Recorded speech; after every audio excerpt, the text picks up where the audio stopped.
You are listening to Charmed Mate, Book 2 in the Cybermates series, written by Candace Ayers, narrated by Maeve York. Chapter 1. Fern. Sandra Fergus kicked off her modesty sheet and lay butt-naked on my massage table, mooing like a cow while I dug firmly into the muscles of her back. When the door to my massage room flew open and a cold breeze blew over Sandra's southern bits, her moos turned to squawks, and she startled, flailing wildly for cover. What her flailing fists ended up latching onto was my shirt. With a fistful of my faux silk button-down, she pulled me over the table and on top of her, making me a human shield. Sandra was a muscular woman. I was not. I had no hope of getting free until she released me. I still couldn't see who opened the door. For all I knew, I was being used as a shield against an irate client gone postal. I'd never heard of a shooting in a salon, but there seemed to be so many irrational sorts of shootings in the news lately that my mind went straight to that scenario. Lord knew that salons, in general, saw their share of unhappy clients. But surely, crooked acrylics, faded hair color, or loose eyelash extensions were no reasons for a client to resort to gun violence. Neither was massage dissatisfaction, but one never knew these days. I panicked and, screaming, reached out for something to shield myself with. It just so happened that what I found was Sandra's impressively augmented boob. My hand latched on tightly a second before my brain registered that the soft, squishy thing was a C-sized, semi-silicone female breast.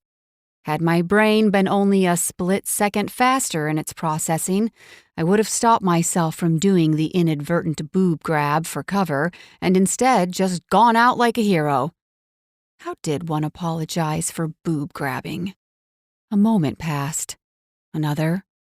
Finally, wondering why a hail of bullets hadn't rained down on my little massage room yet, I dared a glance over my shoulder.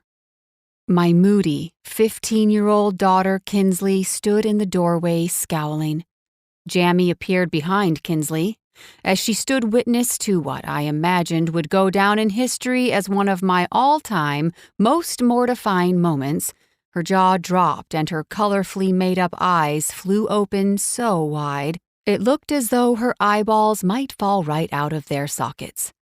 Jamie owned the salon, and I was her newest hire, replacing the recently retired masseuse, Franny.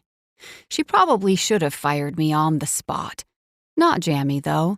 No, Jamie just threw her head back and laughed until tears ran down her cheeks and she could barely stand. She laughed so hard, I worried she was going to throw her back out. When I realized my fingers were still digging into Sandra's tit, I released my grasp with a couple of quick pats of apology to her tender flesh and tried to shift my weight back to my feet to stand up. Sandra still had an unyielding grip on my shirt, though I was splayed across her body in a way that, no matter how hard I wiggled, I couldn't maneuver myself backward or forward. When she came to her senses, in one quick motion, she released me and turned to hide. The move lent forward momentum to my body and sent my upper half shooting off the table headfirst toward the floor. Before my head hit, I caught myself with my hands, balanced precariously, then slowly and carefully slid the rest of my body off the table in a snake-like slither that made the entire situation all the more awkward. Livid, Sandra began screaming at me. She screamed at me, I screamed at Kinsley, and Jamie was gasping for breath in between howls and cackles. When I finally managed to get to my feet, I pointed a stiff arm at my daughter and ordered her to wait outside for me. Sandra was on the other side of the massage table, making a feeble attempt to hide her girly bits with her hands. I wasn't sure whether she was aware that anyone walking along Main Street had a pretty good view of us through the salon's front window and the open massage room door. I decided not to mention that. Jamie finally got a hold of herself and, wiping tears from her eyes, closed the door.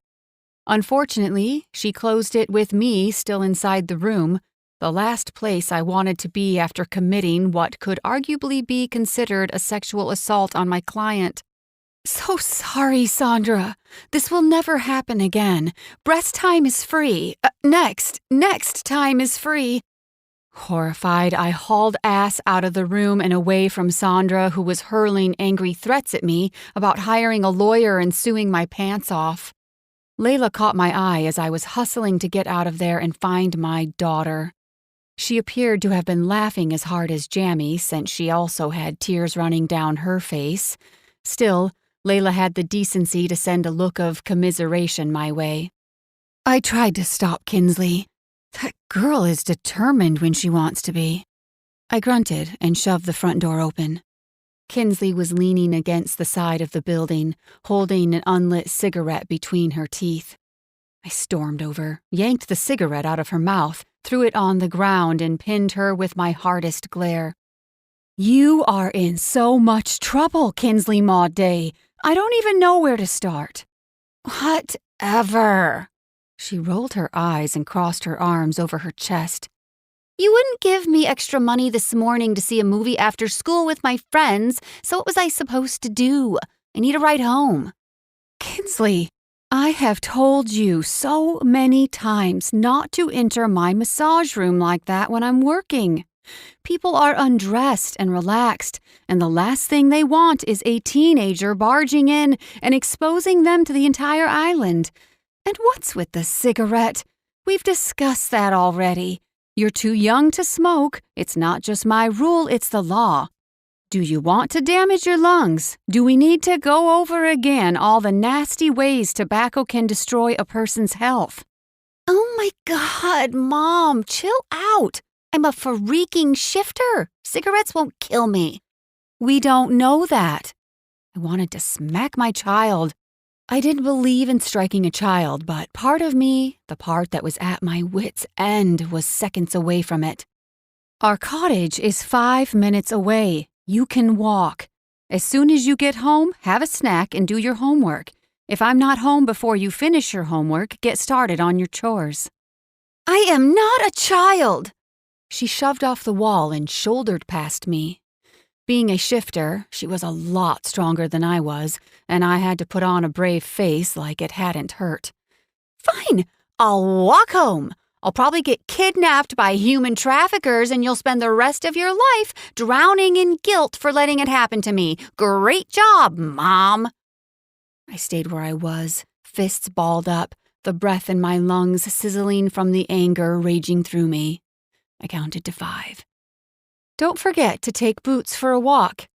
"Whatever!" I turned and watched her go. She didn't have very far to walk, but that comment about traffickers got to me. Something could happen. I should at least keep an eye on her while she was on Main Street. Magnolia Street had its own neighborhood watch. Her name was Elsie Smith. Since moving to Sun-Kissed Key 6 months earlier, old Mrs. Smith had called me no less than 12 times with reports on my daughter. As soon as my child turned onto Magnolia, she shot me a nasty scowl over her shoulder, and I relaxed a bit. She just had a block and a half to walk on Magnolia before she reached the cottage we rented. She was fine. Well, she was safe as far as her walk home, anyway. Fine was relative. Suddenly, exhausted, both mentally and physically, I leaned against the front of Jammy's salon and tried to focus on calming myself. Being a parent was hard. Being a single parent was even harder. My life had been challenging since the day Kinsley had come into the world. I'd had to grow up in a hurry that day. She'd been such a sweet little baby and a loving little girl, but her pleasant demeanor changed drastically once she hit puberty. She seemed to grow a little more indignant and bad-tempered every day. I didn't understand why she was so angry. 99% of the time, she seemed angry or lashing out, usually at me. I was stressed to the breaking point, but I couldn't afford to break. I felt as though my daughter hated me, and since the move to sun-kissed Key, I hadn't made any close friends.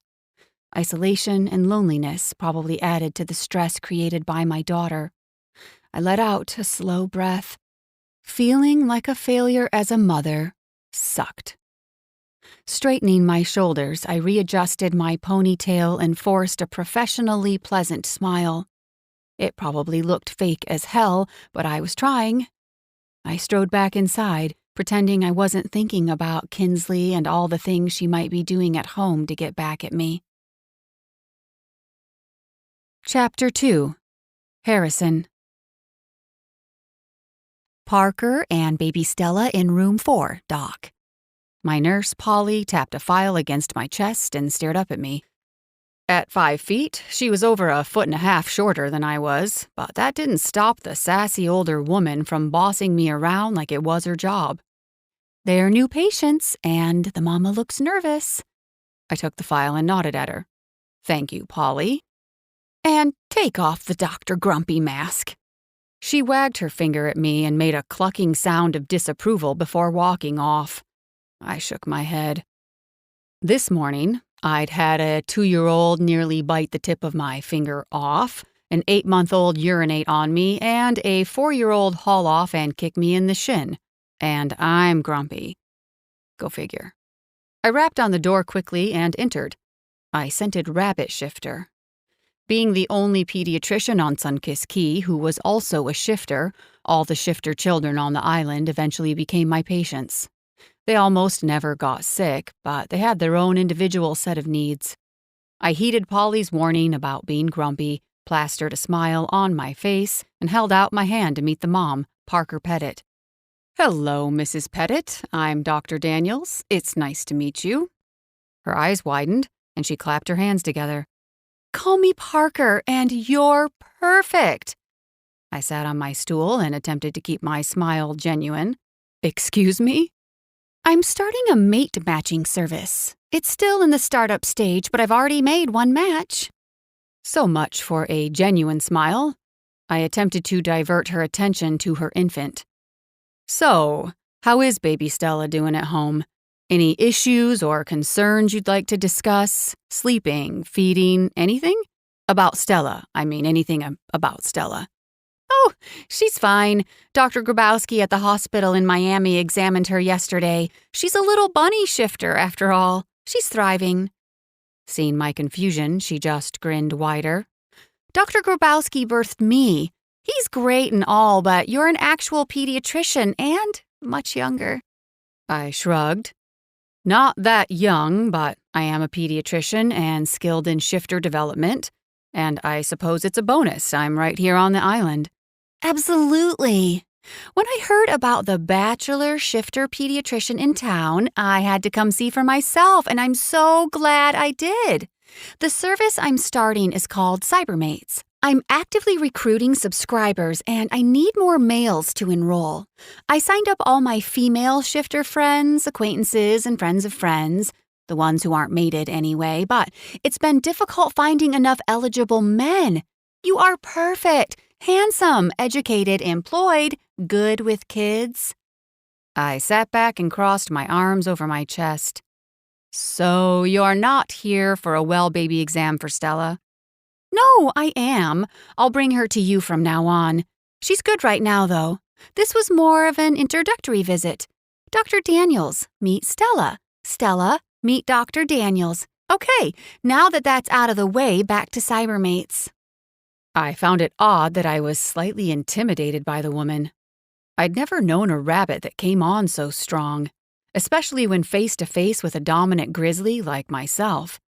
I'm good in that regard. Nope. You're single, right? In need of a distraction, I lifted Stella from her baby carrier and cradled her in my arms. She looked up at me with big blue eyes and grinned a toothless grin.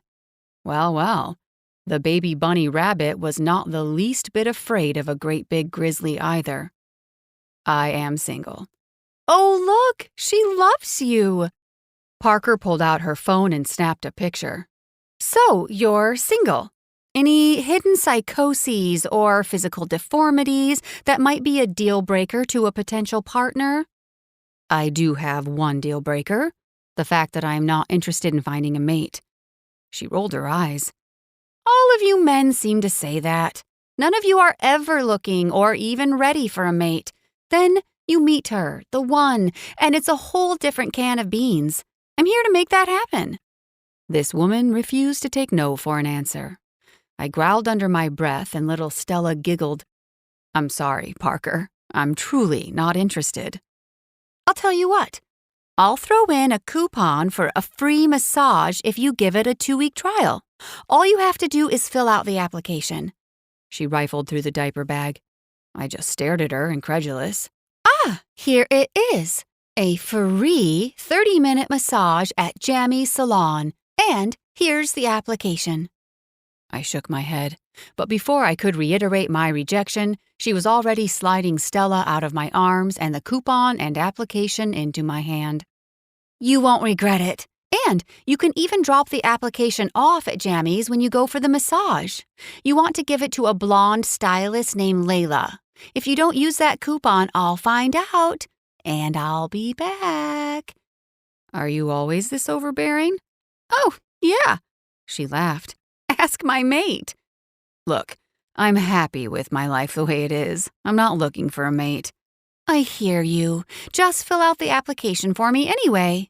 If you don't, Stella might need a doctor's visit every time she burps, just to be safe.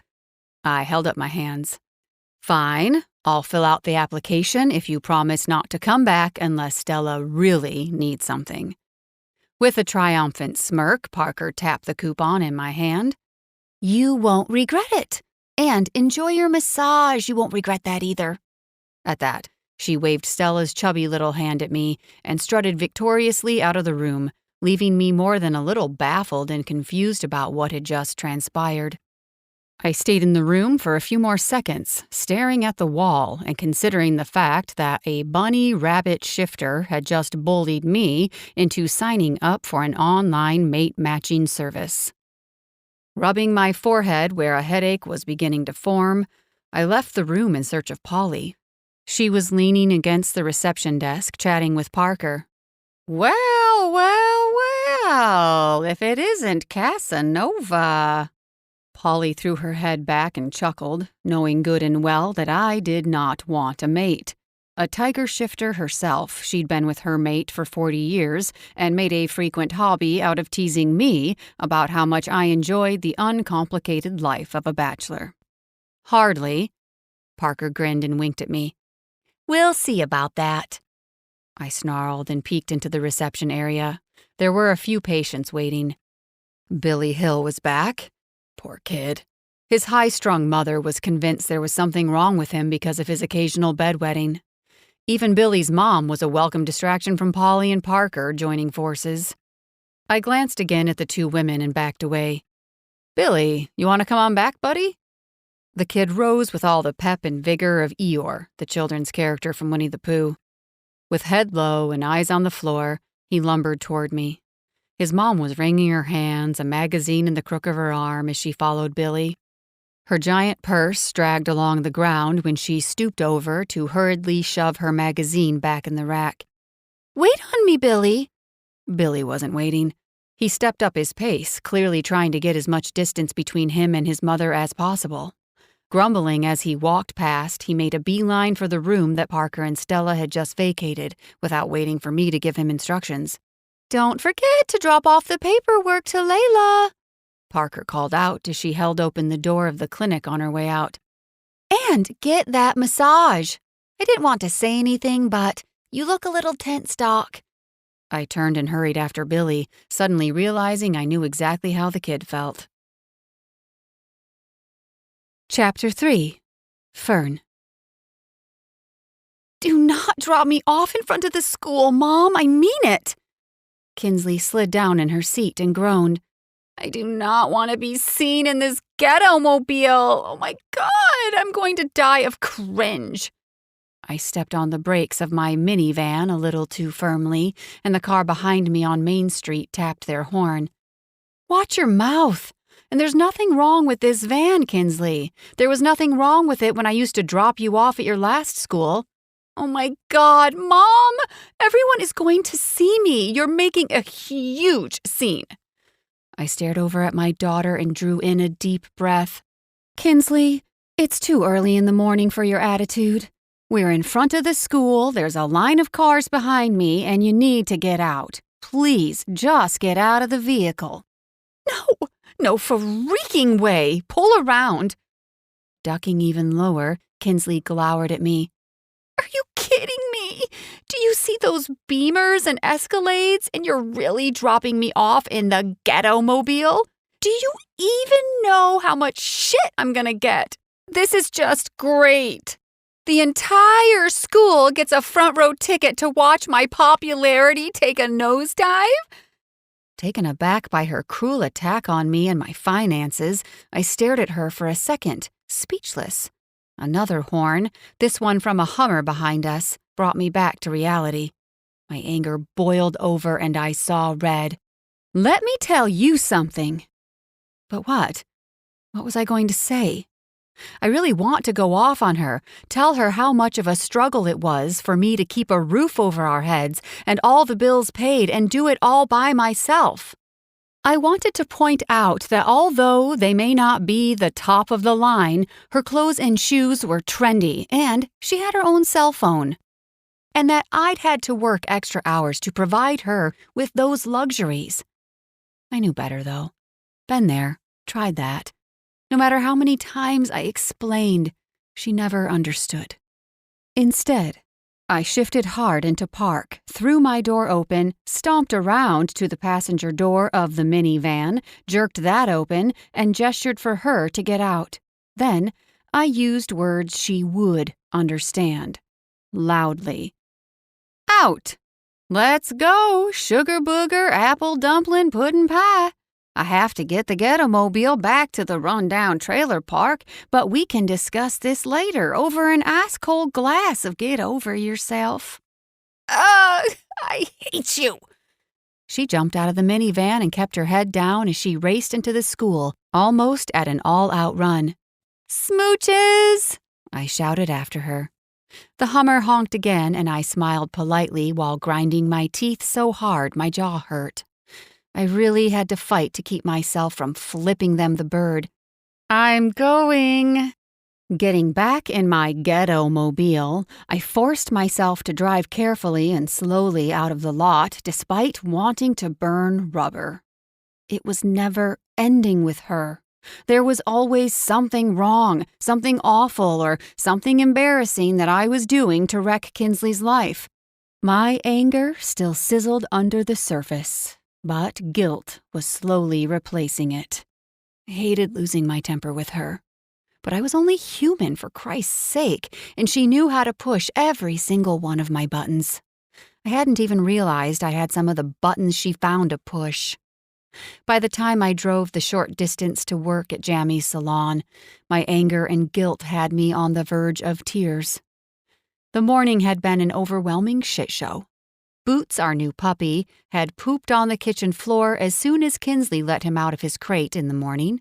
I told her to take him right from the crate to the backyard, but she didn't listen. Then, and I'm not really sure how his awkward puppy paws ran straight through the poop and slipped and slid around before he raced through the house, making a game of me chasing him. Smeared poo everywhere. Of course, Kinsley wouldn't touch the dog poop with the 10-foot pooper scooper. Fresh out of the shower and before my first cup of coffee, I bathed Boots, washed the kitchen floor, scrubbed the poop spots out of the carpet, and ended up having to shower again. As an added bonus, I got to be the target for a mouthy teen's cutting insults. Plus, I was awarded the grand prize of stress, frustration, and feelings of parental inadequacy all before 8 in the morning. Lucky me. Still never got that first cup of coffee either. My neck and shoulders were so tight that I was already picturing the ice pack in the fridge at work draped across them. When I entered the salon, though, Layla and her friend Parker were standing together in the small back corner that served as a break room. I'd met Parker a couple of times, and her sweet little baby girl, Stella. She was always friendly, But my current mood was in the dumps, so I wanted to avoid conversation. I wouldn't be surprised if my own personal storm cloud was hanging over my head, following me wherever I went. I just wanted to slip into my room and have a couple of minutes alone to regroup. No such luck. Layla spotted me. "Hey, we were just talking about you." I told my face to smile, but when nothing happened, Layla's expression turned to one of concern. Seeing her concern, I burst into tears. Fat, ugly tears that I knew were ruining my mascara and leaving streaks in the bronzer I'd brushed over my cheeks to look like I wasn't a newcomer to the island. I'm sure I looked stupid, but damn if the tears didn't make me feel better. "Oh, Fern."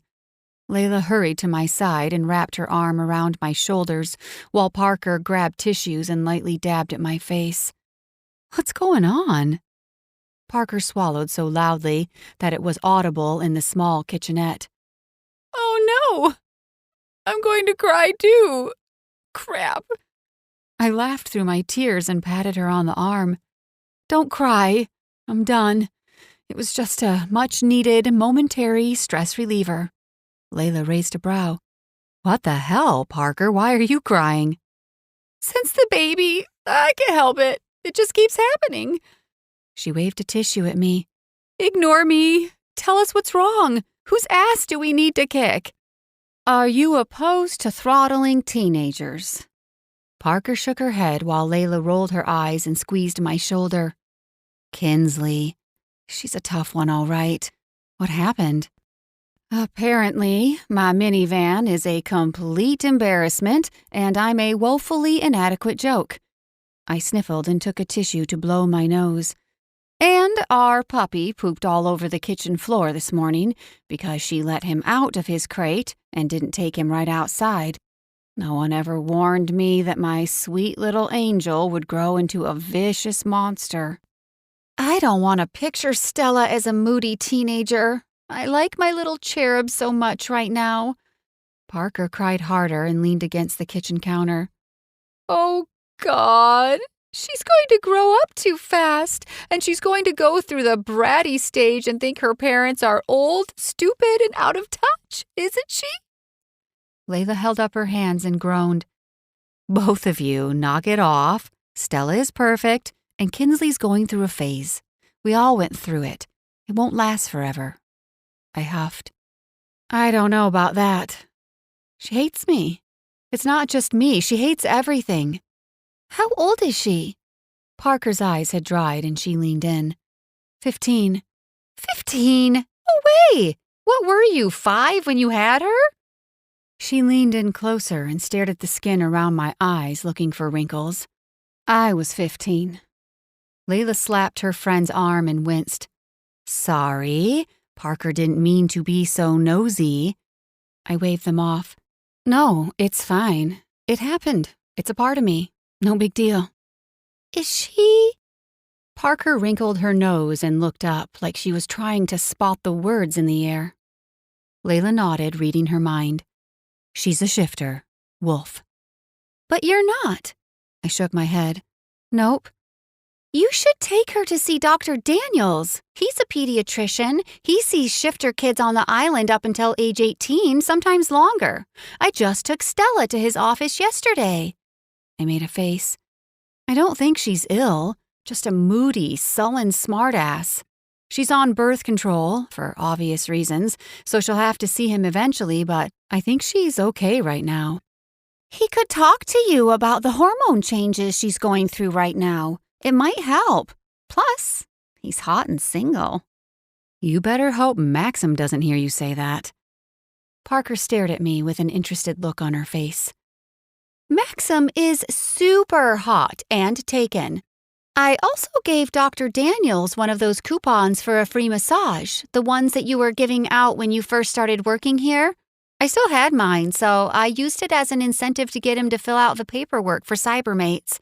I told him he could drop it off here, but if he doesn't, he's getting another visit from me." I shrugged. "I don't know.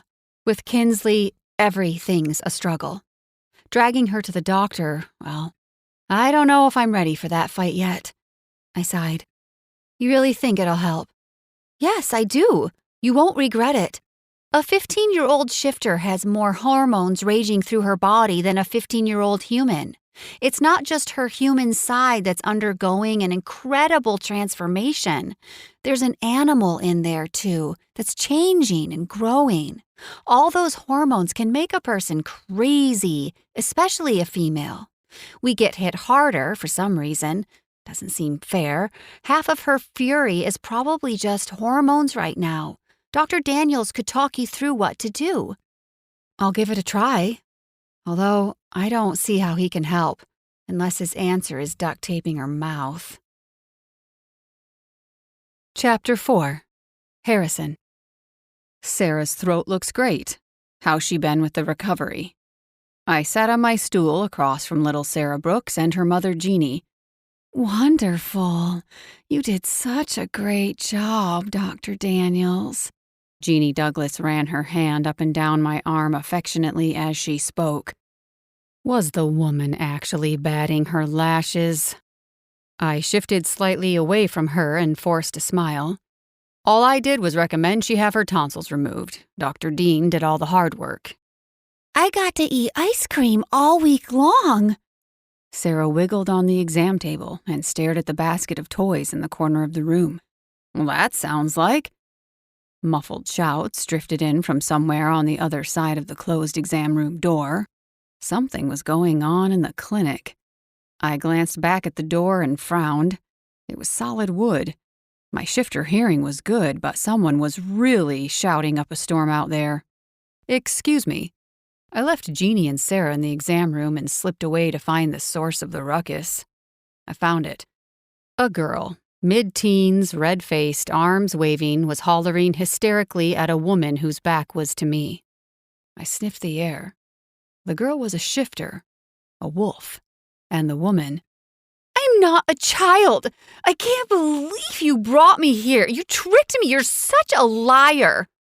Polly stood by the pair, trying to de-escalate the situation. Honey, calm down. Your mother is concerned about you is all. You shouldn't speak to her that way. Mind your own business, old lady. Kinsley, watch your mouth. There are children here and you're setting a bad example. The woman, who I assumed was the mom, ran her hands through her hair and sighed. Can we please just sit and discuss this quietly? I'm leaving. You can't make me stay here. I growled low in my throat, making my presence known. Both of you, sit down. The bellowing command that emerged from my chest was more of a growly roar, not quite human. The woman jumped and spun around to face me, her eyes wide. The startled sound she made as her hand flew to her chest made me instantly regret scaring her. Thank God, Doctor. Kinsley here thinks she's too old for a pediatrician. Want to enlighten her? Polly walked away, her hands thrown in the air in frustration. The girl, Polly, and everything around me faded away as I focused on the mom. The sweet scent of wild honey filled my nostrils, and my entire body buzzed like I was touching an electric fence. Mate. My bear urged me to grab her, take her, toss her over my shoulder, and claim her. Fortunately, although my body leaned toward her, I managed to override the animal instinct and keep my feet firmly planted where they were. I had to force my eyes away from the... human? Woman in front of me to stare down at the angry little wolf shifter. She was still standing, scowling at me with her arms crossed angrily over her chest. Worse, she was snarling at her mother with every other glance. Sit down and be quiet. You can't talk to me like that! Rage filled her young eyes, I noticed, that were a shade darker than her mother's lovely emerald ones. Mom, tell him he can't talk to me like that! Her mom blinked and turned to her daughter before stealing another glance back at me. He most certainly can. This is his clinic, and your out-of-control behavior warrants it, Kinsley. Clearly irate and indignant, I witnessed her wolf flash into her eyes again and again. She seemed to be struggling with her animal. Kinsley glared but sat heavily in one of the waiting room chairs. Whatever. Her mom released a tired breath and also sat, 3 chairs down from the angry teen. The woman's cheeks were bright red, and as I watched, the color spread down her neck and across her chest. When it disappeared into the modest neckline of her shirt, I found myself leaning forward, wanting to see how far that blush went. Sorry, everyone. She looked tired and defeated. Don't apologize for me. I didn't do anything wrong. You're the one who dragged me to a stupid little kid doctor. This is humiliating. I growled at the teen louder than I meant to. When she froze, I forced myself to step back and regain my composure. No more fighting in my reception area. I'll be with you both soon, and you, young lady, don't move from that chair until I return. Got it? The girl shot me the stink eye, but I was pretty sure I'd sufficiently intimidated her. I left them there, the daughter still fuming and the mother near tears. Instead of going back into the exam room with Sarah and Jeannie, I stepped into my office and closed the door. Turning, I braced my arms against the solid wood door, taking a moment to compose myself and suck in a much-needed lungful of air. Dr. Daniels? Polly tapped her knuckles on the door. Sarah Douglas is still waiting in exam room 2 to finish up with you, and then you've got 3 other appointments ahead of Kinsley Day. This is not a good time for a break. I shoved my hands through my hair and tugged at it. Polly, I need a minute. I needed more than a minute. I'd just been hit with the equivalent of a sledgehammer to the chest. That woman, that human. I sucked in another breath and forced myself to blow it out slowly. She was mine. She was the one. My mate. Son of a bitch. Excuse me. Polly was right next to the door, eavesdropping. Never mind, Polly. Go away. Don't play Dr. Grumpy with me, mister. I swore again and straightened. My mate had just walked into my office with her angry little wolf child. My mate. How she'd found my clinic, I didn't know. The whole thing was scarcely believable. You're getting my clinic backed up. I was going to strangle Polly. I jerked open the door and frowned at her. Woman, I am having a personal crisis right now. Do you mind? She rolled her eyes. Yes, I mind. I'd like to get home at a decent hour tonight, so I suggest you get over your personal crisis ASAP and resume doctoring. Your scheduled appointments await. I didn't like the way she said personal crisis, as though it was something trite and trivial. Growling loudly enough to rattle the walls, I stomped back into exam room 2 with Sarah and Jeannie Douglas, slamming the door harder than I meant to. When Sarah jumped, I winced, instantly remorseful. I apologize. My mate is in the waiting room and my destiny beckons. I bent the metal of my stethoscope. Sorry, where were we? Jeannie's flirty looks recommenced. When she reached out to touch my arm, I moved, deftly avoiding her reach. I think we're all set here. Sarah looks great. She's healing nicely. Jeannie frowned, lifting her purse onto her shoulder as Sarah hopped off the exam table and smiled at me. She held out her hand and wagged her eyebrows. I pulled a sucker from my pocket and plopped it into her hand, eliciting a giggle. When Jeannie Douglas opened her mouth to say something, I quickly cut her off at the pass. No need for a follow-up unless she suddenly develops pain or a fever. That's doubtful, though. Dr. Dean took good care of you. I had already scooted past them and was headed to my office. I'll see you next year, young lady, for your annual checkup. A few minutes later, Polly popped her head in my office door. Another break, huh? The life of leisure sure must be nice. Polly, don't start. I'm in no mood. I shook my head and groaned.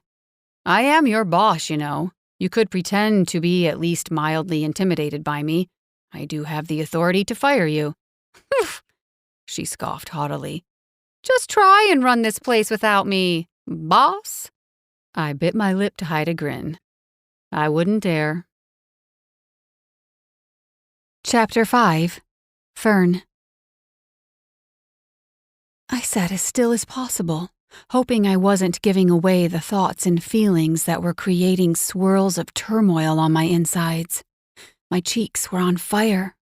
I silently hoped everyone around me assumed it was because my daughter was out of control. It wasn't. I leaned forward so I could see down the hallway where the doctor had just disappeared. A quick glance, that was all, then eyes back on my feet. Parker had not done him justice. Hot was not nearly descriptive enough for the man who'd come out of the back of the clinic and startled me stupid. I'd never once considered that love at first sight was actually a thing. I still didn't. I was a realist. Lust at first sight, however. Dr. Daniels probably had a line of mothers wrapped around the block. Glancing around the room, I noticed that the other moms were dressed to the nines. No one was in anything less than their Sunday best, fully made up, not a hair out of place. When my gaze scanned to a busty woman in the corner, I did a double take. Who the heck dressed in stilettos and a teensy black cocktail dress to take their kid to the doctor's office? I looked down at my own attire.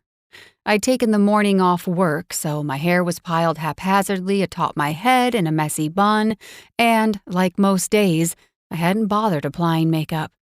I was wearing old jeans, Converse, and a t-shirt that said, "I got it all together, but I forgot where I put it." Shit.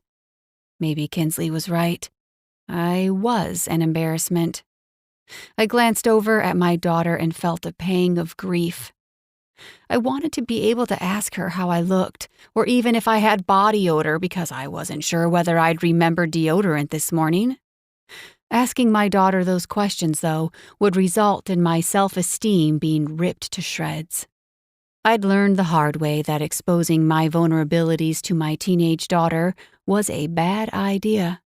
Kinsley could be brutal when given the opportunity. I ran my hand down my t-shirt and tugged at the hem to smooth it. "Kinsley, come on back." The sweet older nurse motioned for us to follow her, her wary gaze pinned to my problem child. "I'll get you set up in exam room 1, and Dr. Daniels will be with you shortly." I swallowed down the inappropriate attraction I was feeling toward the handsome doctor and met Kinsley's angry gaze.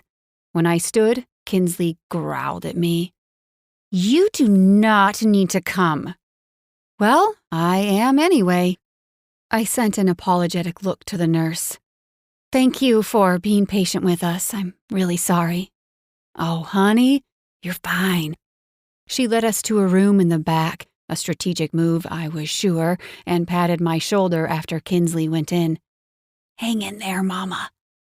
I laughed and nodded. "I'm hanging, and the noose is tightening." "Well, my name is Polly. Y'all call me if you need anything." She squeezed my arm and left us in the closed room together. The room was way too small to hold both me and my raging daughter. Normally, an entire house wasn't big enough. Kinsley sat in the only chair in the room, wearing an angry scowl and staring through me. Deciding that for me to sit on an exam table in a pediatrician's office was strange, I stood, bracing myself against the wall. I was worn out. As usual, instead of my morning off being peaceful and restorative, I was wound tighter than a $2 watch. On top of that, I was weirdly attracted to a doctor I'd only seen for all of 2 minutes while he scolded my child. I thought about the way the mothers out in the waiting room were dressed, quite obviously attempting to catch the eye of the handsome, single doctor, and said a silent prayer. "Lord, don't let me sink that low. Or at least don't let me be so obvious about it." Leaning against the wall by the window, I stared out at the partial view of the Gulf. I hadn't been swimming yet. We'd been on the island for 6 months, and I still hadn't sunk a single toe in sand or salt water. My life was too hectic to find any me time or to indulge in enjoyable pastimes. Lately, My daughter was so full of defiance and what seemed to be outright anger that I spent a lot of time diffusing her potential detonations or cleaning up post-explosion. When I wasn't fighting with her, enforcing her punishment, or walking on eggshells, I was working a job to keep our little family of 2 afloat. It was a vicious cycle, and I needed a break. I wasn't under any delusions that Dr. Daniels was going to be the answer to my prayers. How was a pediatrician supposed to solve our problems? But since I had no other avenues to turn to, there I was, wringing my hands while waiting for the doctor. I wasn't hopeful, but I was desperate. I didn't know how much longer I could battle with Kinsley without having some sort of breakdown myself. A quick tap on the door made me jump. Then the doctor stepped into the room. If it had felt small and cramped before, it became suffocating and minuscule once he stepped in. He was huge, probably about 6.5 feet tall with broad shoulders. Imposing as hell, especially when those dark eyes fell on me. I straightened. My heart instantly went into overdrive, pumping too hard and too fast. My stomach tightened, and I could feel a blush creep up my cheeks. I stroked a palm over my hair as though that might magically transform my sloppy updo into a sleek, sophisticated style. Hello, I'm Fern Day. This is my daughter, Kinsley. I sounded strange and had an urge to crawl under the exam table. I want to thank you for fitting us in today. Kinsley groaned. He knows who we are, Mom. He has the file. Dr. Daniels looked over at Kinsley and frowned. Is there something wrong with your legs? No. Then you should hop up on the exam table and give your mother the chair. There was a raspy growl to his deep voice, grit and gravel that made it sound like he didn't use it much, although, given his profession, that couldn't be true. Kinsley paused a beat, and I held my breath, not knowing what her reaction was going to be. Then she sighed and did as he suggested. She crossed her arms over her chest and sent a scathing look my way. I don't even know why I'm here. There is nothing wrong with me.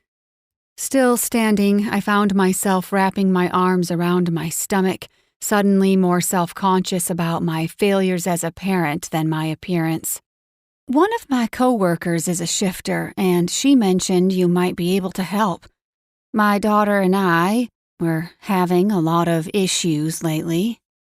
Dr. Daniels motioned toward the chair and waited until I perched on the edge, significantly closer to him than when I was standing, before he spoke. Kinsley's a wolf shifter. Since you're not, she obviously inherited it from her father. Has he discussed with you what it's like for a wolf shifter to go through puberty? Oh, God, kill me now. Puberty? I'm 15, not 12. Kinsley snarled. Plus, my dad didn't stick around. He couldn't handle her shit either. My jaw dropped, and my back stiffened as pain lanced through me. I was so hurt by her words. I wanted to toss my child out the window. I'd open it first, of course, and although we were on the ground floor, it still might feel really good to give her a good toss. Dr. Daniels growled deep in his chest and spoke before I could figure out how to respond to Kinsley's rudeness. Okay, Kinsley, I get it. You're angry? There are a lot of changes and transformations happening in your body right now, and your emotions are all over the place, which makes everything worse. Being a teenager and a shifter is hard, but that's no excuse for taking it out on your mom. That won't make anything better for you. I suggest you drop the attitude and talk about it. As a shifter who went through some teenage angst myself, I think I can offer you some helpful advice or at least be a sounding board. Let's talk. Kinsley sat forward. You're a shifter? I am. And if you turn your focus from honing that ill temper of yours to something productive, like honing your shifter senses, you'd know that. He turned to me. Are you all right? I sat back in the chair and nodded. My eyes burned, and there was a lump in my throat. I wasn't sure if it was because of the kindness and concern in Dr. Daniel's eyes when he looked at me, or because of the way my daughter responded to his openness and honesty. I bit my lip and turned my face to the window. I wasn't going to cry. I wasn't. But I was starting to hope, for the first time in a long time. Maybe he could help Kinsley. Maybe Dr. Harrison Daniels was exactly what we needed. Chapter 6. Harrison. I had a strong urge to order the young wolf shifter to a timeout corner until she learned to show some respect for her mother. My bear was fuming, yet it was a controlled fury. The little wolf's scent left no doubt she was our mate's progeny. Hidden beneath the raging adolescent hormones and lupine fur, she carried the subtle and slightly altered scent of her mother. Already, my sworn-to singlehood bear fully accepted the inevitable changes about to take place in our life. He liked being in a small exam room with his mate and her child as much as I did. The girl was the offspring of our mate, therefore ours by default. Her bad attitude and all. I wasn't feeling as compassionate toward the smart-mouthed hellraiser as my bear. Not when she was snapping vicious retorts at her mom every chance she got. Each breath seemed to be another blatant insult, another pointed jab meant to inflict pain. It was all I could do to keep myself from snapping at her in defense, especially after witnessing the tears pool in my mate's eyes. I see you're on birth control pills, so I imagine your mother gave you the talk about the changes taking place with your body. Without waiting for one of her snarky comebacks, I pushed forward. But with shifters, the changes are a little different and a lot more intense. Do you have any shifter friends? Kinsley shrugged. I never asked. I smiled at Kinsley and was thrilled to watch some of her anger melt away. Once you sharpen your sense of smell, you won't need to ask. You'll be able to tell instantly. As soon as I entered the reception area out front, I knew you were a wolf shifter, and your mother was fully human. So, the short and not as awkward version of the talk for shifters is that you're going to have twice as many hormones going twice as crazy. Your emotions are going to be doubly difficult to deal with. There will be frustration, unexplained anger, and other more embarrassing feelings that we won't discuss here unless you want to, and so much hunger. You can expect to be hangry pretty much nonstop. I'm always starving, but I try not to eat because I don't want to get fat. You won't. Your metabolism is soaring. You need to eat a lot of food, especially when you shift. I had no idea. Fern covered her mouth with her hand and leaned forward in the chair. I'm so sorry, Kinsley. I should have asked someone or researched it somehow, some way. I never dreamed adolescence was different for a shifter. I shook my head and turned to face her. It was hard, being so close to her, wanting to offer comfort, yet not daring to touch her. Not yet. There was no way you could have known. And while there is a valid explanation for her mood swings, as well as her frustration and anger, none of that is an excuse for her rude attitude to you. Kinsley grunted. I'm not rude. I seem to remember a 15-year-old screaming at her mother in the reception area not 20 minutes ago. It's fine. I mean, it's not fine, but I can handle it. Right now, I just want to learn. What else don't I know about my daughter that I should? Tell me everything. What should I be doing? How can I help her? Leaning forward again, Fern cast pleading eyes to mine. And shifting. How does she shift? I can't believe I've never thought to search out someone to ask about it. I feel like such an idiot. That's what I've been saying all along. Growling at the girl, I narrowed my eyes at her. What did I say, Miss Rude Tude? Ugh! Mom! Are you going to do anything about him calling me lame names? Fern rolled her eyes. Honestly, it's less name-calling and more fact, Kinsley. Your attitude is incredibly rude. I couldn't help but laugh. Okay. I won't call you Miss Rude Tude if you start treating your mom more kindly and with more respect. I'd say, despite your complaints, that she's a pretty great mom. Not everyone has a mother who's willing to take the verbal abuse you dole out and still make a Herculean effort to do whatever she can to help her daughter. Whatever. She's nothing like me, and she doesn't know the first thing about me. She's so great, but she doesn't even know I've already shifted. The sharp intake of breath was the only telltale sign of the hurt I sensed from my mate. Her face was carefully neutral, but I sensed that composed veneer was so brittle, a gentle breeze could have shattered it. Did you tell her you've shifted? When the girl shook her head no, I nodded. So, you think being a great mom means being a mind reader? Whatever. Can you just teach me about using my senses or whatever the other shifters know and let me go home? I glanced over at Fern and quickly decided that I had to get her to return to the clinic. It was clear that this wasn't the appropriate time for me to lay the big news on her that we were mates. She was in no shape emotionally for me to drop that bomb right here and now, but she'd be ready eventually. She needed time. I needed her to come back. We can go over some stuff today, sure. It won't be hard, especially if you're already shifting without any problems. You aren't having any problems shifting, are you? Kinsley shook her head. I'm great at it. I'm sure you are. So let's work on a few things today, and then we'll set up an appointment for you and your mom to return. We'll do more work then. As Fern met my eyes, I studied her reaction closely. Did she know that having them return was as much about me wanting to see her again as it was about her daughter? If so, she showed no signs. She seemed entirely focused on her daughter and getting her the aid she needed. We'll come back as often as it takes. Ugh, come on. Can't you just show me everything? I don't want my friends to see me coming out of the children's clinic. Nope. I winked at Fern and loved the fact that her intriguing blush returned, traveling down her neck and chest. Grinning like a clown from her response, I turned back to my patient and began the first lesson.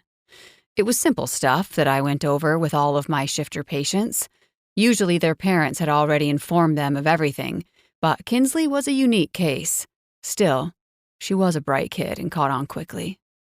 All the while, her mother sat on the edge of her seat, literally, watching and listening intently. There were moments when I was fairly certain she was feeling a strong attraction to me, but those moments were few and far between.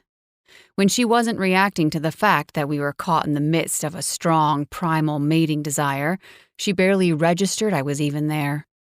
That was because she was watching her daughter so intently. She was clearly a good mother who was just in over her head. She was eager to learn, though. She hung on every word I said, and I caught her lips moving every so often, repeating the words I said back to herself. After going over some basics, I decided to end the day's session. Kinsley seemed ready to run out, maybe hoping to practice what she learned, probably wanting to find a back door to avoid any of her friends seeing her. I smiled down at Fern, willing her to say something, give me a sign that she wanted to see me again. As a man, not as her daughter's doctor. It was incredibly obvious to me that we were mates, but I wasn't sure what that felt like for a human. Did she have any clue that this wasn't a normal attraction, that it was something far more profound? When she dodged my gaze and hurried out after her child, I got the impression that she didn't. I followed them, watching as she stopped to talk to Polly. I guess Kinsley will need another appointment. Whenever is good for Dr. Daniels is okay with me. Anytime is good for me, anytime at all. Fern looked back at me with her bottom lip held between her teeth. Then, the most mesmerizing smile played across her face, freeing that lip. I inhaled sharply, and she quickly looked away. Maybe she did have a clue. The irony of the situation was not lost on me. I just made it clear to Parker that I didn't want a mate, and I hadn't. I'd held tightly to my convictions that I wasn't looking for a mate and that I was happy with bachelorhood. A day later, Fern walked into my clinic and effortlessly annihilated every bit of those convictions. Now I was hoping I wouldn't have to live alone in my house for much longer. Even my sworn-to singlehood bear was embracing the idea of mating with open arms. How could he not? Fern was stunning, she was selfless, and she was a wonderful mother. No matter what her daughter said, Fern Day loved every inch of that bratty little hellion. I rubbed my face and swore under my breath. That bratty little hellion, I realized, was about to become a full-time part of my life, too. My life had just become much more complicated. Chapter 7. Fern. Someone is on the phone with one of those free massage coupons. Can they get in today? Jamie held the phone to her chest and blew a huge bubble with her chewing gum before letting it pop and sucking it back in. The hot pink gum matched her hot pink hair perfectly. I nodded, eager to book more clients. Anything to get my mind off the handsome doctor we'd seen the day before. My thoughts hadn't strayed far from the man, not even when Kinsley shocked the hell out of me by shifting in the kitchen. As if that wasn't bad enough, she nipped my finger when I tried to pet her. "I'm free right now, actually, if they can get here in the next half hour." "How about right now?" She paused, listened, and then laughed. "Girlfriend, yes, you get over here too. I know you'd look great with some color on you." I did a once-over of my already spotless massage room before dimming the lights and lighting an unscented candle. I tried to make the room as relaxing as possible for my clients. I just turned on the sound machine that blocked ambient noise from the salon when Jamie finished up her call. "He'll be here in 5 minutes. He just works down the street." She winked. "He's a looker, too." I came back out of the salon and leaned against Layla's station. The youngest stylist, October, was out sick, and Parker was seated in October's chair, holding baby Stella close to her chest. "Thanks for sending me to Dr. Daniels. I think he's going to help tremendously with Kinsley." "Oh, isn't he drop-dead gorgeous?" Parker fanned herself with a People magazine. "I mean, not as hot as my Maxim, but still." I laughed awkwardly and tucked my hair behind my ears. "Sure." Layla raised her eyebrows without looking away from her client's bangs. "Sure? You're talking about Dr. Daniels, the pediatrician?" The woman in her chair, whom I didn't recognize, snorted. "I've been taking my son Henry to him since he first opened the doors of his clinic. Henry thinks he's too old for a pediatrician now, but I'm not giving up my chances to ogle Harrison Daniels." "Henry is 23, Mary." Parker burst into a fit of giggles that had Stella whimpering and wagging her chubby little arms. "Oh, baby, I'm sorry. Come on, don't cry." Layla dropped her scissors and immediately took Stella into her arms. "There's my little god baby. Are you fussy today? Come to Auntie Layla. Come on, sweetie pie." A funny feeling came over me just as the door opened. I stared at my feet, trying to figure out why my stomach had just done a flip and why my arms were suddenly covered in goosebumps. When I looked up, I found Dr. Daniels standing in front of me, staring intently. I froze, pinned in place by the look on his face. I was trying to wrap my mind around the intensity in his gaze when the large man licked his lips and stepped toward me. Parker clapped her hands in front of my face, startling me out of my daze, and I jumped. Then she addressed Dr. Daniels. "You came!"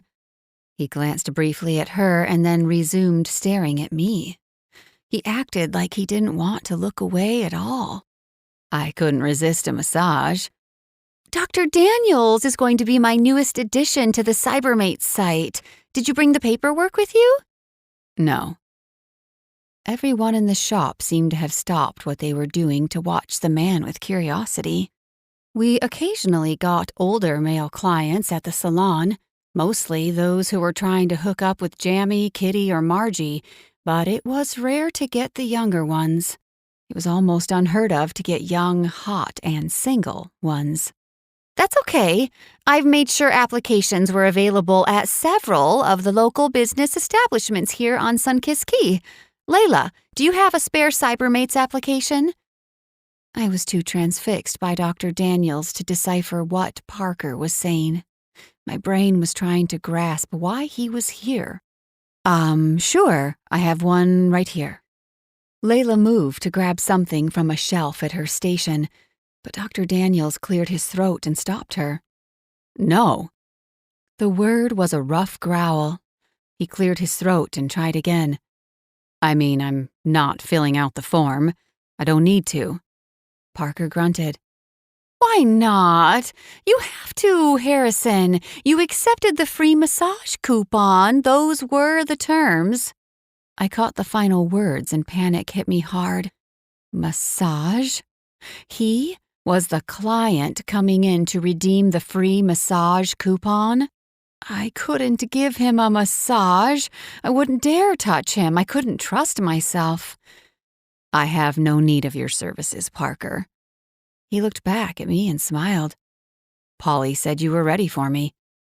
Parker opened her mouth to argue, but Layla elbowed her. He doesn't need your services, duh. Look at him. Parker clamped her lips shut and looked from Dr. Daniels to me and back to Dr. Daniels. Wait. That's right. Dr. Daniels nodded, and I was still lost. I tore my gaze from the doctor and watched Layla and Parker elbow each other a few more times before giggling hysterically. I didn't have a clue what was happening, but I knew I couldn't massage Dr. Harrison Daniels. I couldn't do it. My brain was acting as badly as my dramatic teenage daughter. It was threatening to shut itself down if I had to massage the man. My body didn't get the memo my brain was putting out, though. I felt myself moving toward my room in the back and motioning for him to follow. The entire salon was dead silent, and all of them were watching. I wanted to scream at them to turn the hell around, go about their business, act normal, but I was the farthest thing from normal myself at that moment. Dr. Daniels crossed the salon, and in 2 long strides he was next to me. The radiant heat from his large body enveloped me, making my brain fuzzier. He looked down and smiled again. When Polly insisted I redeem the coupon, I didn't know you'd be the masseuse. This is a pleasant surprise. Very pleasant. Parker scrunched her face up in an exaggerated wink. I'm just going to turn the radio up. For the next hour or so, you kids get as loud as you want. She gave Dr. Daniels 2 thumbs up. Horrified, I felt my face turn beet red. I was going to murder that woman. How should I explain her to Dr. Daniels? Should I apologize for my perverted friend who openly implied that he and I were about to do the naughty in the back while business went on as usual in the front? It was then that I realized that I hadn't said a word to him yet. The entire time he'd been in the salon, I hadn't uttered one word. Oh God, I was being so fucking weird. Chapter 8. Fern. The weather is lovely today, isn't it? Turning my back to Dr. Daniels, I closed my eyes and let a silent scream of mortification echo through my brain. The weather is lovely? What was I even saying? Why was I talking about the weather? I was such a complete freak. He replied by grunting softly, effectively killing that line of conversation. He stood waiting. Even with my back turned to him, I could feel him. I put on a blank expression and gathered every ounce of my self-control in an attempt to at least appear to be professional. I sidestepped him and pushed the door closed. You can undress behind the screen. For the massage. Just for massage. You can undress for any reason you want. I'm not the boss of you. I should probably just tie a cinder block around my ankles and take a long walk off a short pier. Why couldn't I stop acting so strangely? Someone, please put me out of my misery. Dr. Daniels stepped behind the curtain, thankfully, giving me a break from having to further embarrass myself. The sounds of his clothing being draped over the chair behind the screen were like fireworks going off in the small room. I thought I heard him removing his shoes and socks, then a shirt, pants. He stopped. You can leave your underwear on, and there are towels to wrap around yourself on the shelf to your left. I'm not wearing underwear. I gulped audibly, nodded again, and kept nodding until I realized that I needed to speak again. The man made basic functioning hard. Commando, that's fine. Just wrap the towel around your waist and lie face down on the table out here. Are you all right? Now there was a question. Was I all right? No, probably not. Yeah, sure. I'm fine. I'm just fine. I've just never massaged, one of Kinsley's doctors before. It's a little weird. Bit of a mental hurdle is all, but I'm perfectly fine. I heard him groan as he settled on the massage table. Are you okay? Is there anything hurting? Turning to face him, I noticed him discreetly adjusting himself before settling back on the table face down with his arms on the armrests. He chuckled, darkly. I'm okay. It's an unusual situation for me, too. I'm looking forward to it, though. My laugh was high-pitched and stilted, one of the oddest sounds I've ever made. I really needed to get myself together and rise above the tension, but it was easier said than done. I looked down at Dr. Harrison Daniels and all the bare skin showing. Bare skin. I awkwardly snorted and slapped my hand over my mouth. Oh, I'm sorry. I seem to have a case of the giggles. This is where I get professional, though. I promise I'm usually a complete professional, and mature, too. Dr. Daniels was so tall that the edge of the massage table hit him at mid-calf. His broad shoulders tapered down to a trim waist and hips. The muscles in his back rippled when he moved, and his shoulders and arms flexed as I stepped around him. Every inch of his skin that I could see was deeply tanned, like he spent a lot of time in the sun. Naked. Freckles dotted his shoulders and upper back. A lone freckle was lower, in the center of one of the dimples of his lower back. With a start, I realized I wanted to lick that lower freckle. All of them. Really. I wanted to lick all of Dr. Daniels. My body buzzed with awareness, and I fought to get it under control. I've heard good things about you. Adjusting his position again, he let out a low growl and gripped my armrests more tightly. I worried that I wasn't moving this along fast enough for him. He was a doctor, he was busy. He had maneuvered his schedule around to steal away for a well-deserved massage, obviously. I should stop wasting his time just staring at him. Are there any particular areas you'd like me to focus on? Not particularly. Just, do your thing. His voice was an even deeper growl. Not wanting to keep him waiting any longer, I rubbed warmed oil into my hands and stood at the front of the table, my hips near his head. Leaning over, I placed my hands on his back and instantly felt a jolt of pleasure zing through me and shoot straight down my body to my toes. His warm skin and firm muscles were pliable under my hands, and I felt something that I could best describe as the buildup of an electric charge. Touching him felt a little like sticking my tongue to the tip of a battery. I'd done that when I was a kid at the urging of a neighborhood bully, but I'd found that I liked the sensation it gave me. I sure as hell liked the sensation I was getting from touching Dr. Daniels. The zingy zapping was making my girly parts tingle. He made a growly noise, and that feeling heightened, but I fought it. I was a professional. I shook my head to clear the fog and clenched and unclenched my fingers before trying again.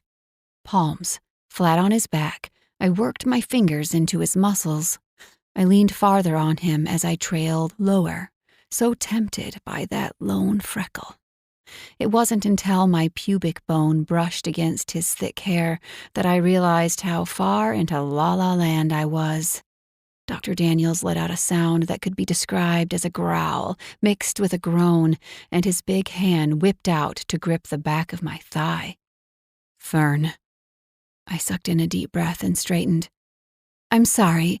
Sorry, I didn't mean for to make contact with your, sorry. So sorry. I stepped to the side of the table and carefully kept my body as far from his as I could while I worked his lower back. Lower. Lower. The edge of the towel taunted me, begging me to slip my fingertips under it. I cleared my throat and forced my hands to stay in a neutral zone. I didn't know what the hell was wrong with me. Why was I acting like a complete perv? I managed to keep myself together for a few more minutes until I decided that massaging the backs of his thighs would be an awesome idea.